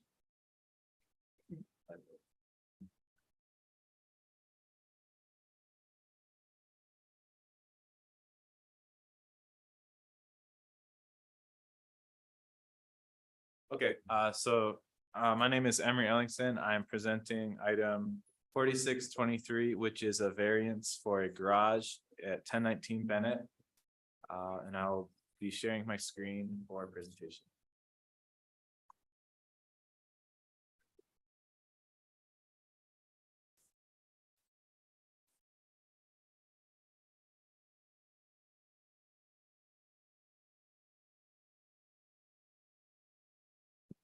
Okay, so this application is for construction of a garage within the rear yard setback and also to exceed rear yard lot coverage for construction of that garage. I'll get more into that in a second. And the project location is 1019 Bennett Avenue. The applicant is the property owner, Virginia West. The property is zoned RM2 Residential Multifamily Limited. It's surrounded by other residential uses, and the total lot size is 5,000 square feet. So action item number 1, and I have pictures of the site plan here in a couple. So action item 1 is to allow applicant to encroach into the rear yard setback by constructing an attached garage, which would be 1 feet 4 inches from the rear property line. The rear setback for this zoning district is 10 feet. And so staff has recommended denial of that variance request with findings and conditions on pages 6 and 7. So that's action item 1. And these are both basically tied together since they both relate to the rear yard setbacks and limitations. And action item number 2 is to exceed 40% required rear yard lot coverage by constructing said garage. And staff has recommended denial of that variance request with findings and conditions on pages 6 and 7. And again, with the variance, you have 7 criteria. This is a regular variance, not a design variance. So you have to meet all 7. And so later on, I'll get into staff analysis of each of these criteria. So here is the site plan. And so you can see there is an existing structure. It's a duplex. They're kind of set in the middle of the property. It's set back about 32 feet from the front property line. I have a full site plan on the next page. And there's also an existing shed, which was previously constructed before this current owner owned the property. And that is pretty much right on the setback, possibly maybe even encroaching into the alley a little bit. And so those are the existing structures. The proposed garage is, you can see that there with the 1 foot 4 inch setback. And then also indicated on here are some steps, which the owner was considered building, and that's not part of this variance application, but it is shown on the site plan. That could be built, just building permit. It's within the building envelope. So again, so this what is being considered is the 1 foot 4 inch setback from the rear, and then also what's called rear yard lot coverage, which I'll explain a little bit in a second. So again, here's just a photo of the existing conditions. So this is taken from the alley. You can see the existing shed pretty much on the property line, and then a parking area. And you can see the existing duplex. So again, so setbacks. So again, just kind of basic review. Setback is minimum distance between a lot line and a building or structure. And so for this zone district, it's 10 feet, and it's all that highlighted area that you can see. So that's for this property, the rear setback.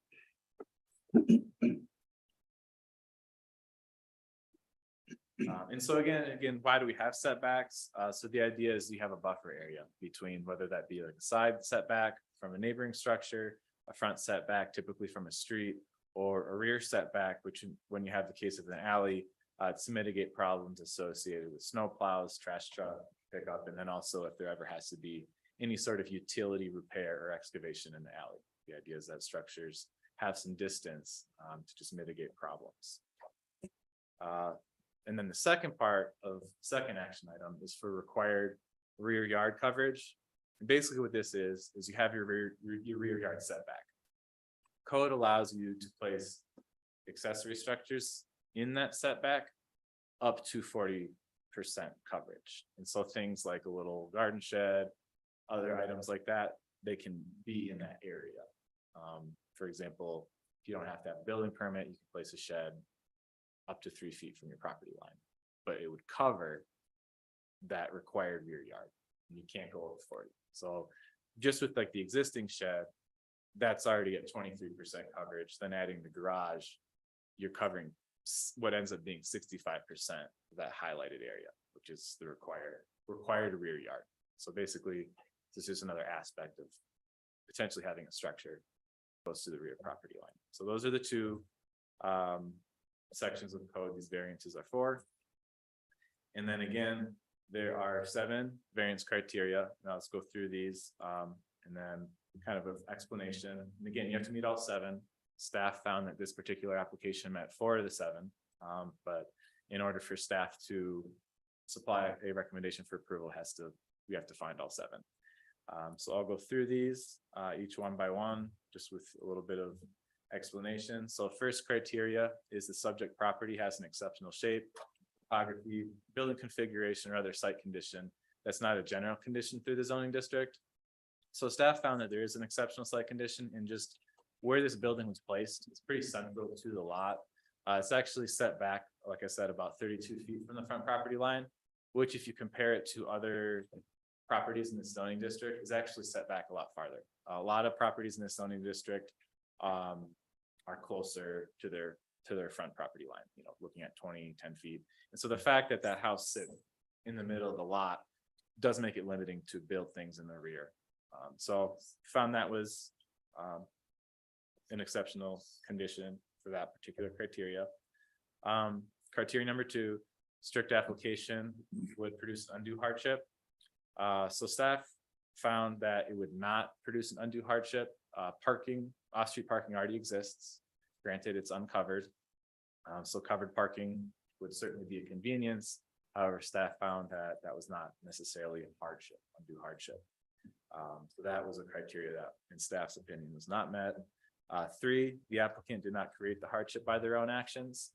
Staff found that applicant did not create this hardship by their own actions. Granted, they are, submitting for a variance and looking to build a garage, but they didn't build the original structure. So they weren't in control of how much left of their building envelope they would have. So again, that would be the second criteria that was met out of 4. But again, need the 7 for staff. 4, the variance request does not harm the public and it does not impair the intent or purposes of the code. So this variance does not harm the public. It's a structure located in the rear alley. However, it does impair the intent or purposes of the code. And that's kind of what I was getting at with what are setbacks for. This is the reason that they exist. And so being that close to the alley, it does create issues with like potential utility work, if any trenching has to be done, and just general trash trucks driving up and down the alley. They're large trucks, it's a small alley. However, if the commission were to approve the variance, a condition of approval would be an indemnification agreement, which would indemnify the city of any potential damages caused by maybe utility work or something similar. And that was a condition requested from Public Works, that if this were to be approved, they would like to see that. So again, staff found it did not meet that one. Number 5, the variance request demonstrates exceptional hardship not related to purposes of convenience or financial burden. So once again, property already has existing off-street parking spaces. And again, kind of the difference between the convenience of covered parking versus just having here uncovered parking.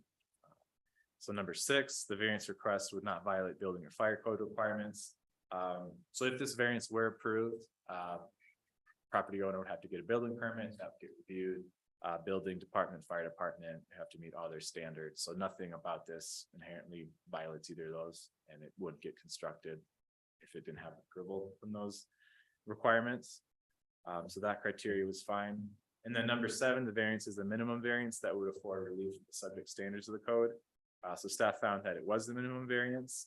One aspect of, so when you're in the downtown core, which is basically all the original Glenwood town sites, you're required to have access from an alley. And so, for example, if the property owner wanted to do a front yard garage, that'd actually be a variance too. Because you can't have any new accesses or curb cuts in the front. So the fact that they're, using the alley, which is code compliant, and then just the fact that given the location of the existing home,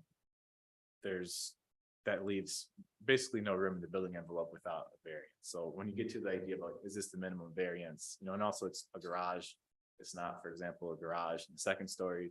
So staff felt that this was basically the minimum variance that would afford relief of what the applicant was trying to get at. So again, staff found that 4 out of the 7 were met, and 4 that could not recommend approval. Reviewing agencies, so just the comments from Public Works, just touching on when structures are close to the alley, that can complicate plowing in the winter, have snow that gets pushed up against the walls, or just a truck possibly getting caught on snow or ice and hitting a building. Have the same issue with trash trucks in the winter, similarly. And then also too, if you have utility repair in an alley, sometimes with trenching, you can even have the pressure from a structure on that trench that can create a possible dangerous situation. So that's public work comments. Engineering department made a comment that this proposed garage has the dimensions for 2 cars, but just given the turning radius that you'd have to have, functionally it would probably be 1 car. Maybe you could fit in 2, but just given the very tight turning radius. So that was engineering's comment. No public comment was received on this item. And so again, Planning and Zoning Commission has 2 items to consider. They're split into 2 action items. So action item number 1, which is just for the rear setback encroachment. For the garage, staff recommends denial based on findings and conditions on pages 6 and 7. And then also action item 2, which is to exceed that rear yard lot coverage limit. Staff recommends, Planning and Zoning Commission recommend denial on pages 6 and 7 of the staff report. And again, if Planning and Zoning Commission would find to approve either of these, I have just draft alternative motion language. So that's the summary. Okay, thanks, Emery. I guess I have, Assembly. Yeah, John, please. I have a couple questions. Is the rear yard coverage allowance specifically for accessory structures? Correct. And does this meet the criteria as defined for an accessory structure? My understanding, and correct me if I'm wrong, is that it's a detached structure. You're also correct. And that was one thing, which I didn't prior to this really get confirmation on if that second variance would really apply.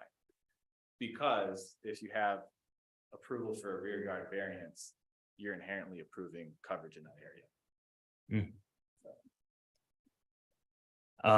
My other question was the survey is stamped 1995. Are there any concerns that there might be conditions existing now that were not observed in 1995? Possibly, again, with this variance, we're approved. So the applicant will have to get a building permit, go through the whole approval process. And at the end, they would actually have to supply a survey showing that they built to where those conditions were. So that would be like a part of the risk on the applicant if they have an original survey from 1995 that was inaccurate. And then if they were to receive this variance and built everything and it was a foot between the property line, it's not what would be approved. So. All right, thank you. Yeah, the variance, if not acted upon within 3 years, would expire. What are the zoning requirements for parking as it's a duplex? Sure, so this would be required 3 parking spaces total. 3 total, and she has 2 right now? Yes. So it's an existing structure. So Okay, so it's basically a non-conforming. parking wise, yeah. Yeah. And again, I would also state that like the existing conditions, there are enough like, space to meet our requirements for maybe parking spaces. So a standard parking space needs to be 9 feet wide and 19 feet deep. So you could definitely draw that on here, but I was kind of going back to what engineering's comment was. It's like functionally, just given the tight turning radius, of the alley, this is really probably like, you know, like a 1.5 parking space really. And so really, whether there's a garage here or uncovered parking, you're looking at kind of like a limited tight space for parking. So staff didn't find that there would really be a net loss or gain of parking regardless of whether it's covered or uncovered, just because of the, basically. But it's still not meeting Correct, code yeah. requirements. Yep. Is that road a dead end? Or Oh, do sorry, you- so it's an alley, so. Is it would it, or you go- go one end to the Yep. other? Okay, Between 9th and 10th. thanks.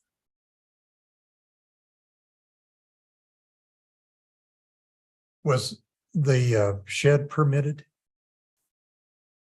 Couldn't find any evidence. I mean, applicant might be able Hmm. to say, but I think it's been there for some time. And if the shed, just as a, and this is just a supposition, if the shed were not there and the garage was, is the lot coverage still an issue? I was trying to do the math, but my brain doesn't work as fast as. Well, I also kind of getting back on the previous question is, and that's where I'd like to kind of confirm with code is if that is for accessory structures or not, if it's detached. So if you have an attached garage. Let me walk that back. Wait, yeah. So your question. So if the shed weren't there. It would still be over because right now. With it proposed, it would be 65% coverage, existing is 23, so you'd still be over 40. And you may have gone over this, but remind me, what is the intent of the yard coverage? Is it to create yard space? It is to, so. With the accessory structures, there are. But times when you can place something in the rear setback, so like a shed, it's less than 120 square feet. You Right. could go back there. Mhm. And so you could have a property owner put one here, one here. There could be an existing, a lot of times, a lot of properties in Glenwood have existing structures that are pretty old, just sitting there already. So also too, like if a property owner wants to do something additional. And maybe they come in, you know, for a variance, it's just a way of also limiting it. In a way that doesn't. Okay. Have a bunch of structures right up. on Limiting the additional Yeah. structures and, okay, So that we just put like 4. Right, 120 square right. foot sheds. Actually, the current makes code sense. wouldn't require a permit for 116 square feet, would it? 120 You is could the, just- But this That's is a kind limit. of like a catch of you would eventually. You know, it's a Okay. limit, so. Yeah.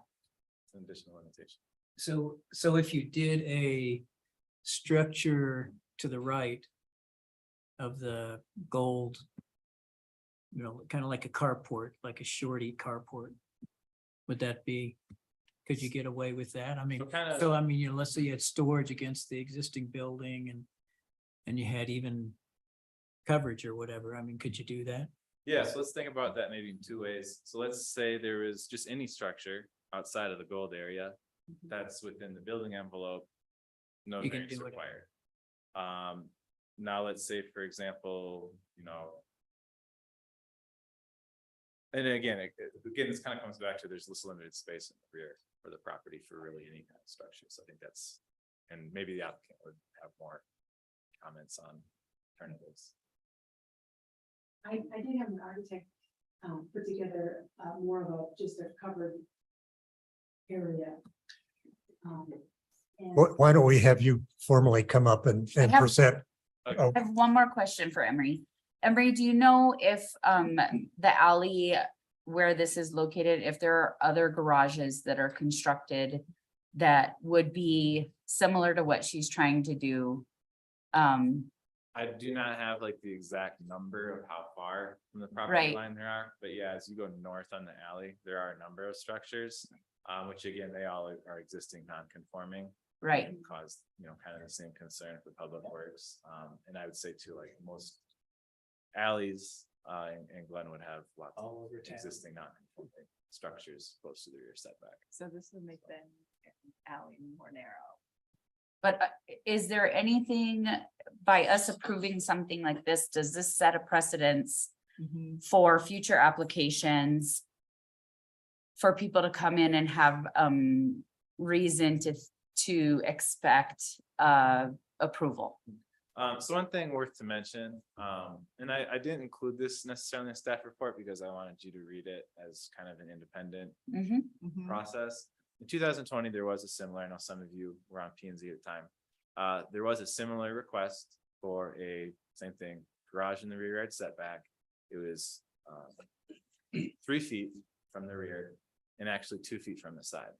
And also had exceeded the required rear yard coverage. Staff recommended denial. Planning and Zoning Commission also denied it, and the applicant did appeal it to City Council, and it was approved, and they have applied for a building permit. And so that is the most recent one I could find. Couldn't find other ones. That being said, you know, the existence of other structures that are legal non-conforming isn't necessarily establishing a precedent for approval or reason.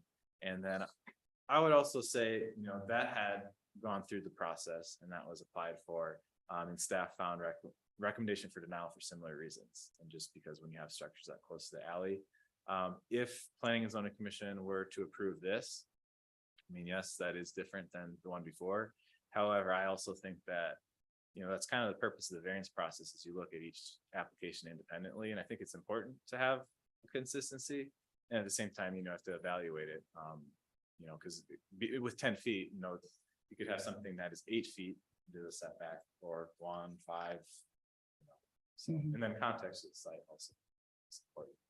Richard, would you just weigh in on that? No, I agree with Emery's assessment that, you know, kind of the purpose of the exercise is that you, Individual. yeah, each one's an individual case and you're taking it on its own specific merits and existing conditions of the property and the structures. And, you know, by doing that and by being so thorough, then you can distinguish it from the next one down the line. My recollection is that we had some conversations about changing the 10-foot rear yard setback at alleys. So a good example, and this is a part, an accessory dwelling unit can be up to 5 feet with special approval from Public Works and the electric department, but just an accessory dwelling unit. As soon as you maybe want to combine things and put an accessory dwelling unit on top of a garage, you're back to the 10 feet or whatever the zoning district would. Yeah. So, But then that One- could be a variance that you come back in and ask for, and yes. that could be a reason. Yeah, but I think 1 foot. I think 4 it inches. predates everybody in the room. That's because I'm old.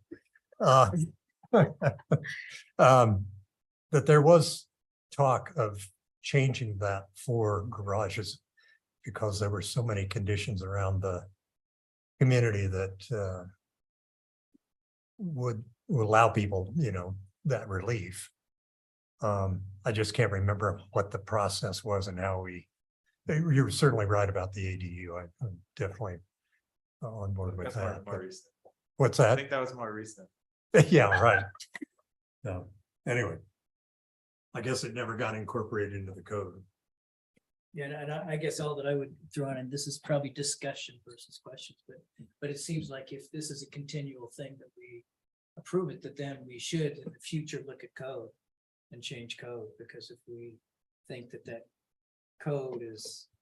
Yeah, if you're. If we're gonna approving it approve, if we're gonna consistently, approve yeah. variances on that, and that, but that's not with this conversation probably. I still am having a little bit of a hard time wrapping my brain around why if she's required to have 3 parking spaces and that's already non-conforming, why there isn't also some sort of variance for that. I can squeeze 3 cars in there. I can do it, yeah. Well, But essentially by building this structure, you're eliminating that parking. so that's where when staff, reviewed it, is that, you know, functionally, it's 1 to 2 spaces. I mean, you can make the argument that, oh, like this is my turning radius, like I can fit 2 vehicles in here. It's already a non-conforming property, and this isn't making it any worse or better. It's covered, uncovered. Got it. Basically, Because technically it fits two vehicles, even if the turning radius doesn't allow it. well, I would say also, I mean, you know, we didn't get into we didn't require the applicant to provide super detailed turning radiuses to absolutely prove there's parking spaces. I mean, I think the idea, no, because the idea is too, is, you know, the existing property, like we would look at, okay, Yeah. the 9 by 19 spaces, there are 2 of them. Right. And then functionally, well, how does that space get used? You know, then you have like trash bins, so just kind of given what exists, you know, it'd be different if, you know, there was like additional site improvements that were taking away parking, but here it was just sort of a like for like. I guess. Yeah, and maybe it's my own confusion. I thought with making an improvement, essentially you are tasked with bringing whatever your conforming use is into conform, like to being conforming, but maybe that was just my own misunderstanding. But I guess you couldn't do that if 3 spaces don't exist, then they don't. I was gonna say for the threshold. Am I confusing you or is No, my no, I mean. question clear? You, Clean it up. you have a point, but generally it's that you're not exacerbating the existing non-conforming. Gray area. But I mean, if they're adding an additional unit, I think that is where the parking standards would attach. Not to, But they're. It's already a duplex, right? right, but that's. Yeah. Right, that pre-existing non-conformity, I you know, is not being addressed here. I'm saying if they were adding Right. another unit or even altering the main structure, to an extent. This is like a non-conditioned space. A non-conditioned space. Yeah. Yeah, I mean, right, this it is- is. Yeah, this it's is not versus- livable. It doesn't, Versus a conditioned space. it doesn't that you relate can- to the amount of parking that's required Right. for the lot. Well, it could be a conditions.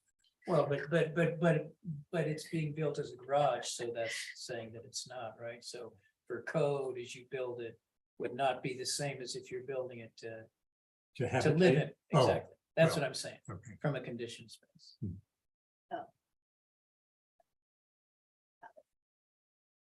Okay, so would the applicant like to present to us?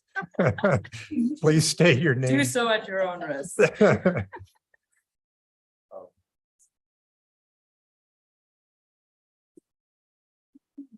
Please state your name for the record. I'm Ginny West. Thank you. And the floor is yours if you wish to have it. I think Emery's said it all. I would just like to have covered space back there for the, 4 to 6 months that I need to shovel snow. I did have the architect draw just a covered area, more like a lean-to. And that was gonna be its own variance. So I chose for the higher number, which is the garage. Yeah, so that's what I went for on the variance. Mhm. Okay.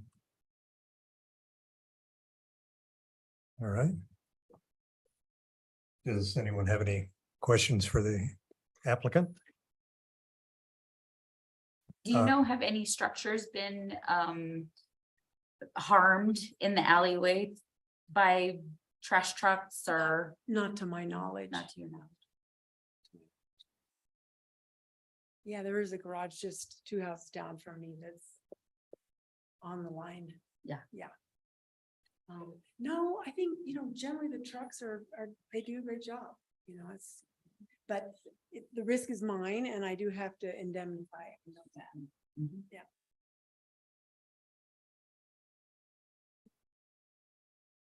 Okay. Well, I do need to open up the floor to the public for any public comments on this item. And there's obviously nobody else in the room, so. And nobody online, so I'll close the public comment period and thank you, Ms. West. Thank you. And bring it back up to the commission for a motion.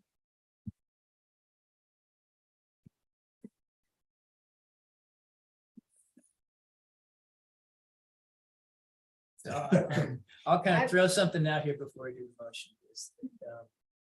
So, Well, there's time You for have- discussion after. that. Okay, Yeah, after the make, motion. we gotta make the motion Okay. first. Yeah. okay. Okay, I'll make a motion to support staff on planning file 46-23, action 1 variance request, the encroaching 1.1 foot 4 inches from the rear property line, given the conditions and findings on page 6 and 7 for denial. Okay, we have a motion. Do we have a second? I'll second to get the discussion going. Okay, we have a motion from Commissioner Waller and a second by Commissioner White. Discussion. So I guess one discussion I have for us is, and I'm kind of looking at Richard here a little bit, but for P and Z, I don't want to say we're a rules-based kind of organization somewhat, but it seems like we're to follow the code. And you know, whether we agree or not, and you know, it seems like if the code, if we need to change like we talked about earlier, if we need to talk about changing that, then we need to do that. I mean, there's places all over town where there's buildings and stuff, right? In fact, I happen to have one. But that are right on the alley, and that's kind of how it is. And I know I put up bollards and stuff to protect my building so they don't at least run the truck into it, but the snow and everything's piled into it. And, you know, there's all that sort of thing. So, but I guess that would just be a question I would throw out to us from planning and zoning. And I don't know if that's a difference versus there's more leeway given for council to weigh in on other things. Right. Right, I agree. I mean. I'm like- just kind of tossing that out. I mean, I think you still, both planning commission and council, you know, if one of the bodies is going to go against the staff recommendation, you need to make the requisite findings based on the criteria.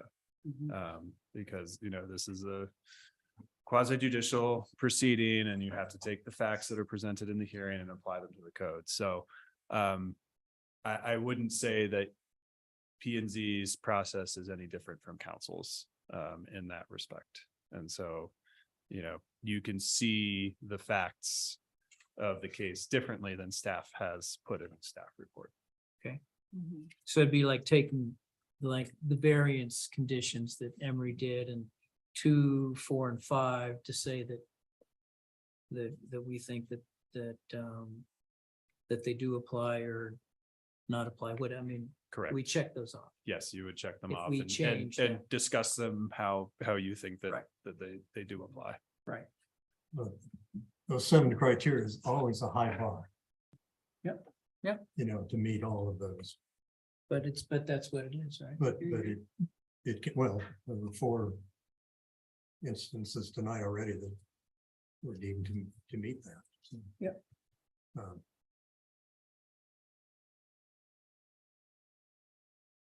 You know, I agree with your comments about sort of a rule-based and entity to, you know, I think it's clear that the rear yard coverage, you know, Well, yeah, I mean, pretty staff, dry, I think. yeah, staff in that. did their due diligence. It only met 4 of the 7 and the criteria that we look at as a planning and zoning commission. And, you know, like Peter was saying, you know, maybe that's discussion for later, but not for tonight. And, there's precedent to take it one step further if you so choose. But I agree. I mean, we could kind of go through those 2, 4, and 5. Yeah. As a I think- group, and I let's think we do should. that. Let's Yeah. do Yeah, that. Let's do let's that. it. You know, And just kind of see what we, Yeah, I mean, we could that read sounds good. Emery's. I just wanted to ask, can I jump in quick? Please. I just wanted to maybe clarify something that the applicant had mentioned. So when they first came in, the applicant came with an architect and they had two designs. And like the applicant mentioned, so they had one for a garage, which is what you kind of see in that floor plan. Mhm. And they did also discuss a carport, which was cantilevered. It's still encroached into the rear setback, but without a wall. So it would you, if they had chosen that design, they'd still be here. We'd be talking about the same stuff. Right. I just wanted to kind of clarify. That's what she was getting at. So. Yeah. So you're saying that there was structure in the setback, but the roof came further into the alley? No, so Cantilever. it was basically cantilever to provide the same roof coverage, which would probably approximate what you see in the garage. Yeah, I'll just bring this like. But the variance would be for lot coverage? Well, the variance would still be for a rear setback because that roof would Oh. basically be where the garage was. So but instead it's a of having- vertical line It going. just would be a But wall. instead of having a wall. Right. The garage door so close to the alley. Which I kind of like that better myself, because then You for get in turning and out. in, it gives you more So I just wanted to flexibility. clarify that. And for 'cause that's plowing, what that's not, I mean, some of the things you said is an issue. Then really aren't so much of an issue. Mhm.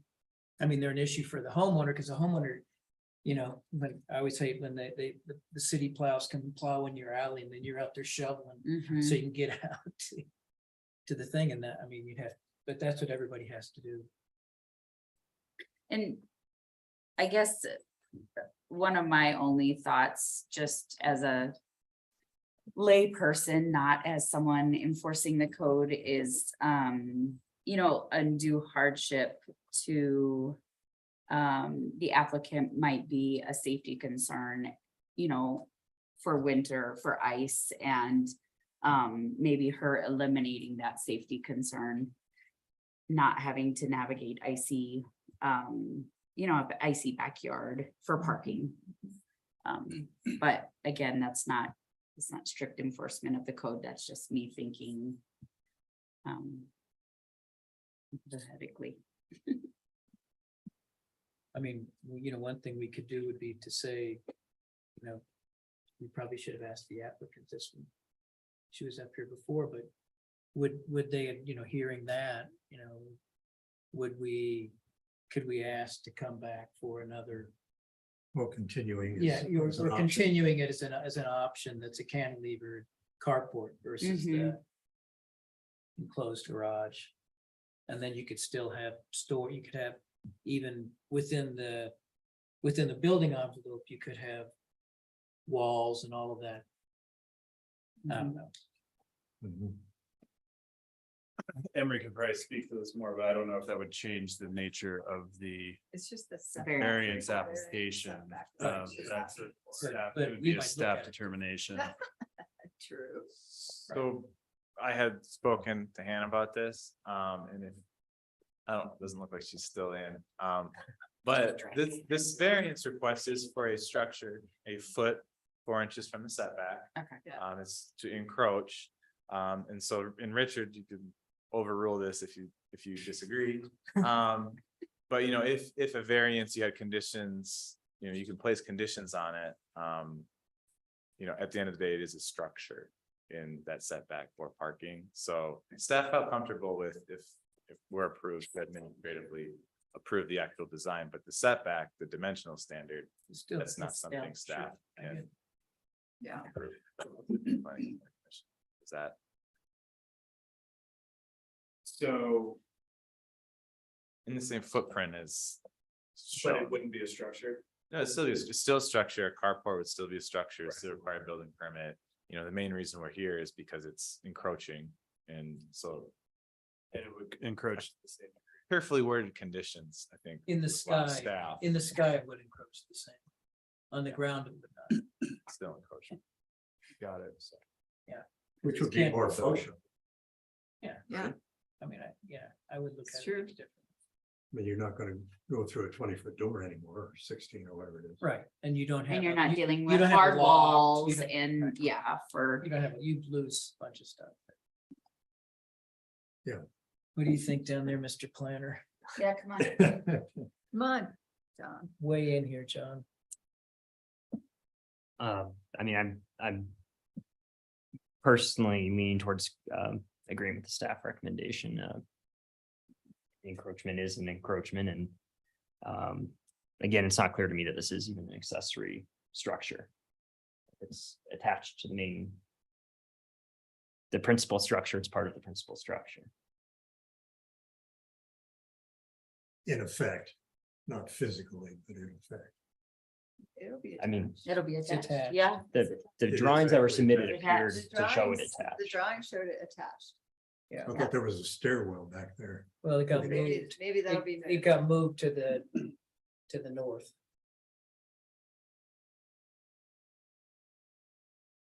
Cause I think there is a stairwell back there now. That it moved, yeah. Okay. So is there any other parking on the lot? On the street. Is it on the street? It's on the lot.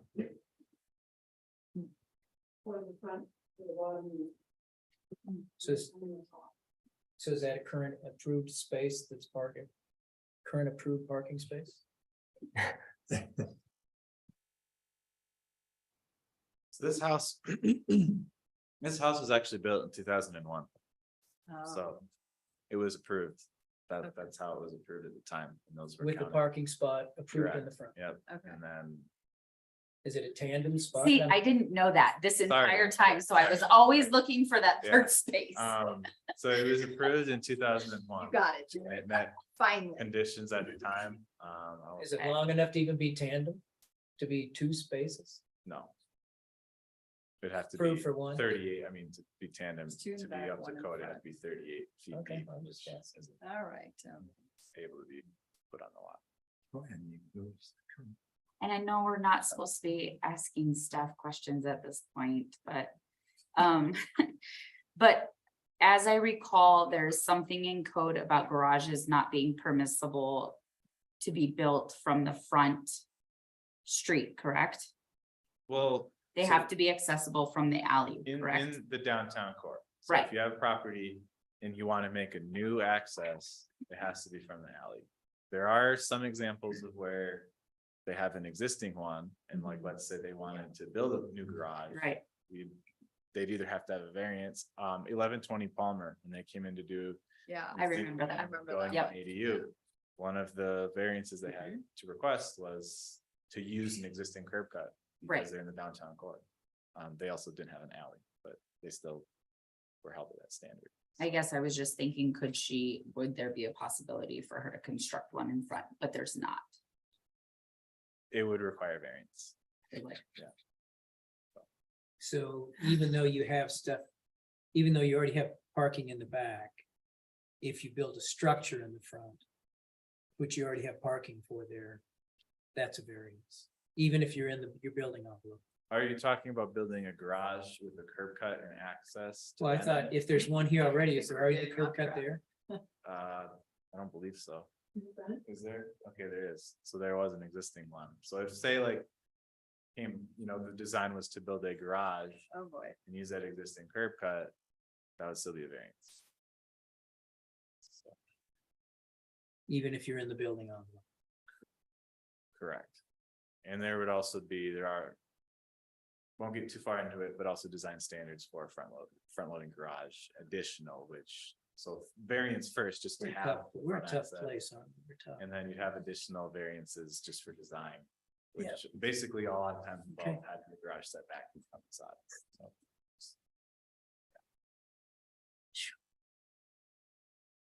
All right. So there you go. What other comments do we have? Any questions? I don't know. Locked out, maybe? Hard to believe. Oh, Well done. I'm not looking. Okay, It's hard So, to break away from staff. we have a motion and a second. Well, let me just throw something else Oh, out. boy. I mean. so- Did so we talked about going through Each one. each one. We talked about to, that. do we feel like we need to do that, or do we feel like we've kind of talked through this? I feel like we've talked through it, but if you guys would like to go through each one, I'm happy to do so. Well, we have 3 to go through, right? Just 3. And we probably do it with looking at. I mean.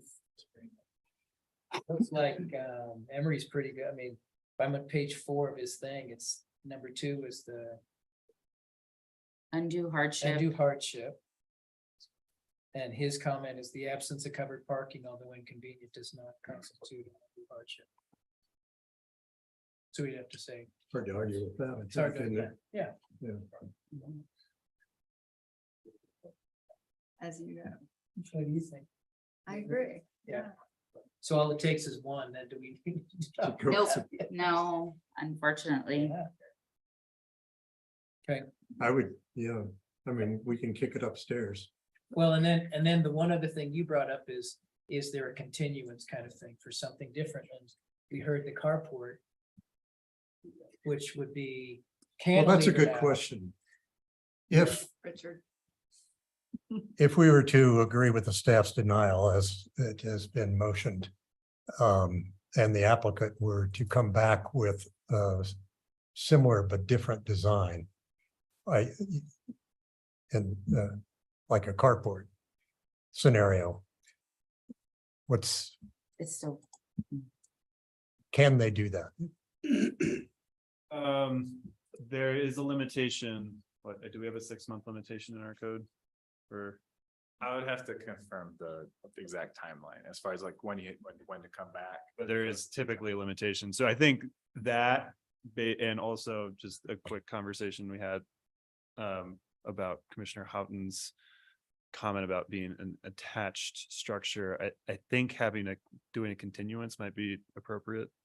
At this juncture, so that we can kind of discuss with the applicant a couple of different paths forward and bring this back at the next commission meeting if necessary. Okay, Sounds good. so you want to withdraw your motion? Yeah, I'll withdraw the motion. In a second. I'll withdraw the second. Okay, So we're continuing. We're this. continuing. And the only other comment I would make is if for some reason we deny this, it gets kicked to city council and they approve. I think it would behoove us to have a conversation about maybe adjusting code about the setbacks. I just wanted to mention, so that would be, it's always up to the applicant. It doesn't like automatically go. They do have to submit. an Of course, application of for course, appeal. of course. And we should confirm with the applicant that if she's okay with continuing the matter. Okay. Okay. okay, so we need another, Thank you. a different motion. Oh, Oh. you I'll did- make a motion to continue I'll planning file. Let me look for the 4623. Okay, I'll we have a second. motion, so a I'll motion second. by Commissioner White and a second by Commissioner Connor. Okay. Any other comments? Call the question. I think we need a dates. Oh, for our next meeting? Yeah, I mean, I would suggest. October next- Next, Not the Not- special not the one. special Oh, not one. the special Not one. the Okay. next regularly scheduled meeting. You think Is that's that- time, Emery? Month. We can always continue it again.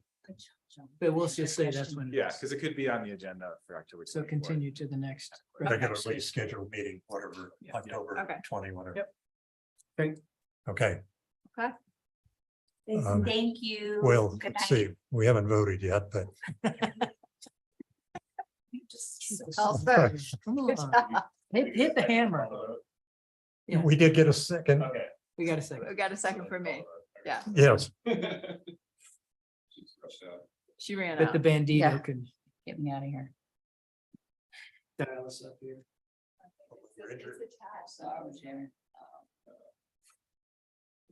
I'm curious to know how the code. Like what the change is because it's attached. I have to wait. I know it is. That's killing you. Oh, it's killing me. Just so you know, Hannah is You have watching. to wait. I know, she already told me. Hannah is watching.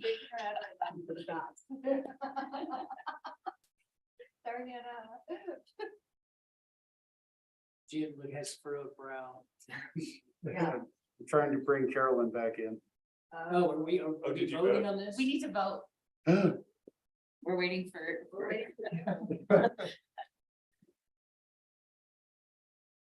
Is that Carolyn? She had stuck outside. She's running out. Oh, wait a minute, because I'm messing this up. Oh, there she is. Oh, she's locked out. She went outside. Will this set off an alarm? I don't believe so. Let's see what happens. The door's locked. So exciting. The locked out. They're still voting, but. Oh. No, you're up. Well, none of us can vote. You will not sway my vote. You will not. Don't look at me. Oh, look. Don't look at me. Your eyes are glaring into my son. Hey, all right. Muy bien. I thought they might see me outside the door, but they stood right there. It's really dark everywhere. The motion passes. All right, Yeah, we can. Oh, new item D. so the third. Yeah, they'll have to recuse. Request to continue to the next regular scheduled meeting, planning file 4923, sign variance 402 7th Street. Do I have a motion? I'll make a motion to continue planning file 49-23 to the next regular meeting. Oh, boy, you're gonna have to hold on a second. This is. I can second that. No, I just pushed my button. Emery, you got a second? You sure how oh, okay, so. We have a motion. We have So I need to stop. the meeting. Oh, okay, we have a motion from Commissioner Waller and a second. Commissioner Connerton, Here. any discussion on this item? We're all red. Again. Is it on the record if it's not on the mic? Over here. and then, Does it count? I mean, Doesn't make sense. Is it I would be track? fine with it. I don't know what the city protocol is updates. I assume it's that we're doing everything by close. Recording vote now. And we're going to stick- Oh, we are, everything is I don't know. fine, Oh, we said. except for that. Except for that, no, on planning files. Yeah, just microphones, you know, this one's theoretically available. Ryan's working this meeting, by the way, he's a good communicator. Yeah. Great. Yeah. Where's that? On the lab, this is the one. Thank you very much. Yeah, oh, the garage? Yeah. Okay, Because I went back and looked at the convey the deed, like you were looking at the deed Yeah. earlier on that other one. Yeah. I don't know, I thought. Oh, Oh, No, we we're all Okay. green. Oh, shh. So, for the record, we have a motion to continue planning on item 4923, sign variance for 402 7th Street. Motion by Commissioner Waller and second by Commissioner Connerton. And I believe we have no discussion, is that correct? We're flashing. So we want to call the question and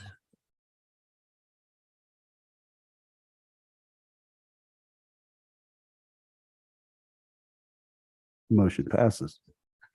okay.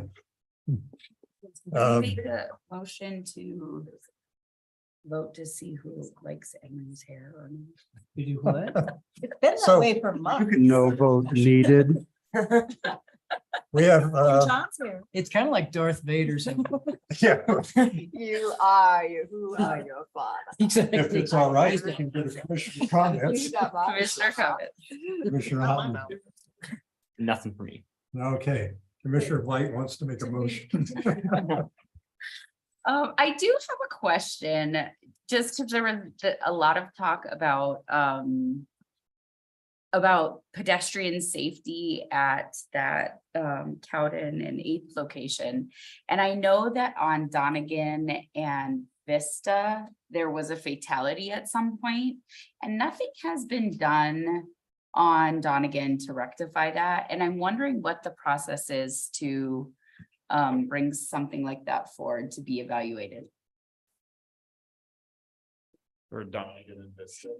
Yep, there's a little, I don't know, maybe a lot of you don't know West Glenwood, but it's this corner, and what happens is people turn from Vista coming down, and it's really dangerous, like you can't see people coming around the corner. And I do know that there was a fatality there. because I live, Pedestrian fatality. I think it was a motorcycle fatality. But still, I'm curious how we bring something like that forward to be evaluated, like for a speed bump or something. I think that's more the Transportation Commission's. Okay, so maybe go but to, I mean, we can mention it to Ryan. yeah, maybe I'll just send him an email. You know, when I had that on West Six, I went to the Transportation Commission. Okay. And that's why we have the flashing light there Oh, now. good. Yeah, good, good. so they're really receptive because they'll come out and look and. Yeah. Yeah, Okay. Also on the city's website, you will find a report a concern form that you can fill out. Oh, that's interesting. Yeah. Okay. Well, you know, one thing that could be interesting, I mean, I thought Ryan did a great job. He did. He did a great job, but I think it'd be good to, you know, he kind of alluded to, you know, I've got the whole city thing and where does this fit? It could almost be interesting to see a report. I mean, we talked at one time of getting reports from some of the committees. oh, yeah. And whether it's from the Transportation Committee or maybe Ryan just kind of gives a synopsis or something, if there's something specific, but that would be an interesting thing. Yeah, to have a presentation on see- that. And for us to have a chance to maybe have a little communication, but that's probably more working session. Maybe. Yeah, I don't work know. session. Yeah, which we haven't had. In a while. Yeah, Comp plan is done. We could start. Yeah. planning more. that's like super helpful. when we all- Yeah. We have requested. a No, and work session with maybe- Housing Commission too. Yeah. We In did her that one. absence, I will, She'll take it to Just the- make a note. Just make a note. And she's texting you right now. You can't promise. I'm writing this down. Also, We're still on the record. it's interesting to see the underpass being built. That's, Oh, 27? yeah, Yeah, We'll be watching it for a long time. I know. Long another time. year, another year. Was that cost effective? It seems like it would have been a heck of a lot Here cheaper you to. go. Here you go. I'm sorry, I'm like, seems like it would have been cheaper to go over. You know, no Over complaints about traffic. the. Yeah. I've got 27th and 82. I'm sure it's a much bigger discussion than my simplistic comment for Then we have sure. a rape Like- cave. I know, I am concerned that You know, people are it's gonna bring forth definitely- Definitely issues with- civil engineer. homeless people down there, but that's okay. Eternal. I have no more comments. Excessive comments by Joy White. Wow, I want a transcript of all this. Well, you could request that. It's on I'm go- YouTube. Via I'm about commissioner to, comments. I'm gonna make some requests. Is that it? I have no further comments. Thank- Other than what has been recorded. I'd like to point out that the sign outside still says the offices are closed because of germs. I wonder how long that sign's been sitting there. We might want to remove that sign from outside City Hall because it is in fact open. Hmm, okay. I mean, I was just spending some time out there because I got locked out. I should have just left. I forgot Very about well. that. If you'd like to go onto our website, there's a reported. COGS.us. Other than that, this was a good conversation with Ryan. I'm glad that they did bring most of what we asked here. And I apologize for being sort of harsh with them. And he said he appreciates that and it makes us all better at what we do. And I gotta agree with him on that. The new assistant city engineer is great to work with too. And the FYI, we're submitting our phase 2 Cardiff grant for about $250,000 here in the next couple days. And yeah, work out there is going well. And I've been engaged in the Lake Avenue conversation, so I appreciate the city bringing that to the public for some really thorough evaluations. And I guess our next meeting is October 3rd, yeah? Next Yeah. week. Oh, that's all for me. So we'll see you all in a week. So the only question I have, it's kind of like asking about the bridge or the under thing is, I go to Red Mountain a lot and I hike. And not that I would ever hike up Defiance because the trail is closed, but I've maybe heard about that there's some areas that are difficult up there, but Red Mountain has been closed, shut down for a long time, and it seems like that whatever the traffic thing they're doing in there, and I'm sure it's infrastructure, water work or something, but all of Red Mountain Road and then whatever road that is, it goes up to up to the, Cross. yeah, up to the cross. Can't It's park been, I Closed mean, forever. it's been closed forever. Yeah. I think that was a part of one of our approvals. The infrastructure improvements that Well, needed there to be was, done yeah, by there the was Meadows. one, there was one that happened, right? but then, well, and then there's that one that's happening. There's two different I think ones, there, though. there's Oh, another there's one another for one. the, for the sewer main that's Yeah. over Mm, off of Midland. Like you could. I But the mean, other one, I've been and parking maybe this over is a at the- personal thing, because I use it all the time. Me too. So I park at the community Me center, too. but a lot of times I'll go up there anyway, and the guys they're pretty good. They'll wave you Mhm. through, but it's It's a mess. it's I don't know if it's worthwhile to, you know, I don't know. I'm on PNC, so maybe I shouldn't even be asking this, but gosh darn have our it, gosh darn it. improvements And. Well, have I the mean, Roads open. I, when they did improvements through the neighborhood up there, there was emails that went out that kind of said, here's all of the things that's Right, happening. and the Here's the timeline. schedule, here's the timeline, and that sort of thing. I haven't seen anything on the Red Mountain and, Cause we bumped into each, but we. oh, yeah, no, we see run into each other there. But it's true, I've been unable to park. And I'm over not even there. asking about the Defiance Trail, even though that's, Yeah. I would never go. We, on there. 'cause I haven't been able to park over there. Which one's since the forever. Defiance Trail? The Defiance Trail is the upper trail. That's the So one there, where there's, it's- where there's, it's sliding yeah, down. there, Oh, you yeah, can go, I went up there the other day. yeah, but the trail, I know, I go, No, You but it can might go be on the- nice to on the get some sort of upper. public Yeah, notice but of I mean, It still What's says. going on? there's a closed. closed sign Yeah, there is. that's on there, that's so, but it doesn't apply to you. I know. You're incriminating yourself. Stop talking. Amen. What happened was when they made the barricades in the canvas so that you really couldn't get through them, that was what really ticked me off. Yeah, You know, those trails might be closed, but so is this building, so. I figured Well. they've warned you, so you're at your own risk. well, and one of the This things, is what you're at all the time anyway. well, I'm really not asking about the trail, so I'm asking about the road. Yeah, The road's Yeah. more up there. It would be, and I don't know if that's a request that, because normally Matt's really good at sending updates of here's Yeah, what's just going getting on. some But it would information. just be for neighbors that live there, and I don't know if that's a request to ask for things, but you agree with that? I 100%. Neighbors and agree. hikers. Neighbors, well, people, Yeah, we can mention this. It could be helpful to have a communications. And you're thinking specifically just for what's going on in the meadows. Yeah. well, I'm not, No, Because there's a yeah. lot. well, I'm not saying the meadows. I'm saying Red Red Mountain. So right by where up Matt there. lives, right in front of I his mean, like the house. Jingle Trail. Like, Yeah. Yes. Exactly, exactly. That's Yeah, but I mean, West that's where Ninth Street. T's going up to there. it's what? West Ninth Street. Oh, Yeah, okay, yeah, that's exactly it. So I've been parking at the Meadows like him, having to Yeah. drive through the Meadows. But occasionally, I mean, if I want to go up Red Mountain, though, then I'll still go up there, even though it says the road's closed and they'll wave you through and you can park there and then they close it. Maybe going down to Midland, but Yeah, it might be open up, you know, you Go get the up other to way. between Midland and Overland. Tenth. you can usually get through one way or another. There's parking Cowden, there's lots of parking down. there's a few There's alleys. a lot. There are vacant I'm going on a lots. hike. I don't want to have to walk too far. If I may, Isn't that the truth? Anyway. Uh-oh. Oh, And there's it's gonna Hannah. tell us to. hi, Hey, Hannah. Oh, Hannah. dropping in from above. Yeah, Okay, we're gonna. Just thought I'd respond. I can certainly get in contact with Matt Langhorst and also Brianna Starbuck, our public information officer, to get some updates or get the information on that so that it's more readily available, so that people aren't finding the loophole to get up. If you guys would like that. Okay, well, we just put it on record how to get. Thank how to you, do it. Cloud, Hannah. Thank you, God. And she says Oh, we need to speak one at a time. When does that ever happen? oh, shit.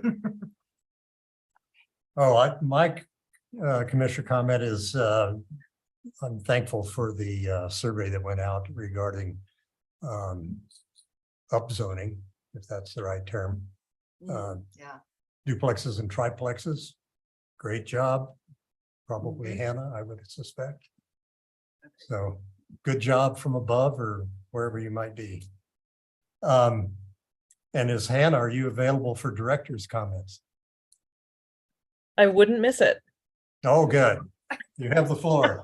So you guys have done a great job without me there, so that gives me a very good idea of maybe some more vacations to take. Yes. I'm currently in Colorado Springs attending the American Planners Association conference, so gonna bring you guys back all the knowledge that I learned. Just a reminder that we do have our special meeting that's scheduled next Tuesday. So hopefully you all are available for that. If not, let me know and I can relay that to our alternates to make sure we have a full commission.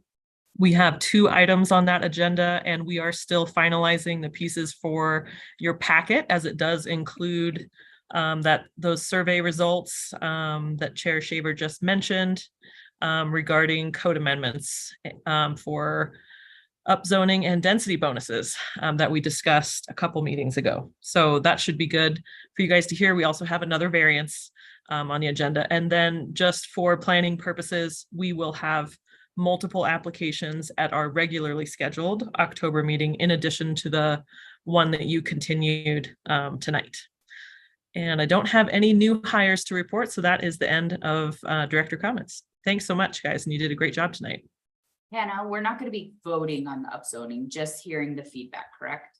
No, this is a full item that has been publicly noticed. Has the survey closed yet? The survey has closed, yes. The survey closed last.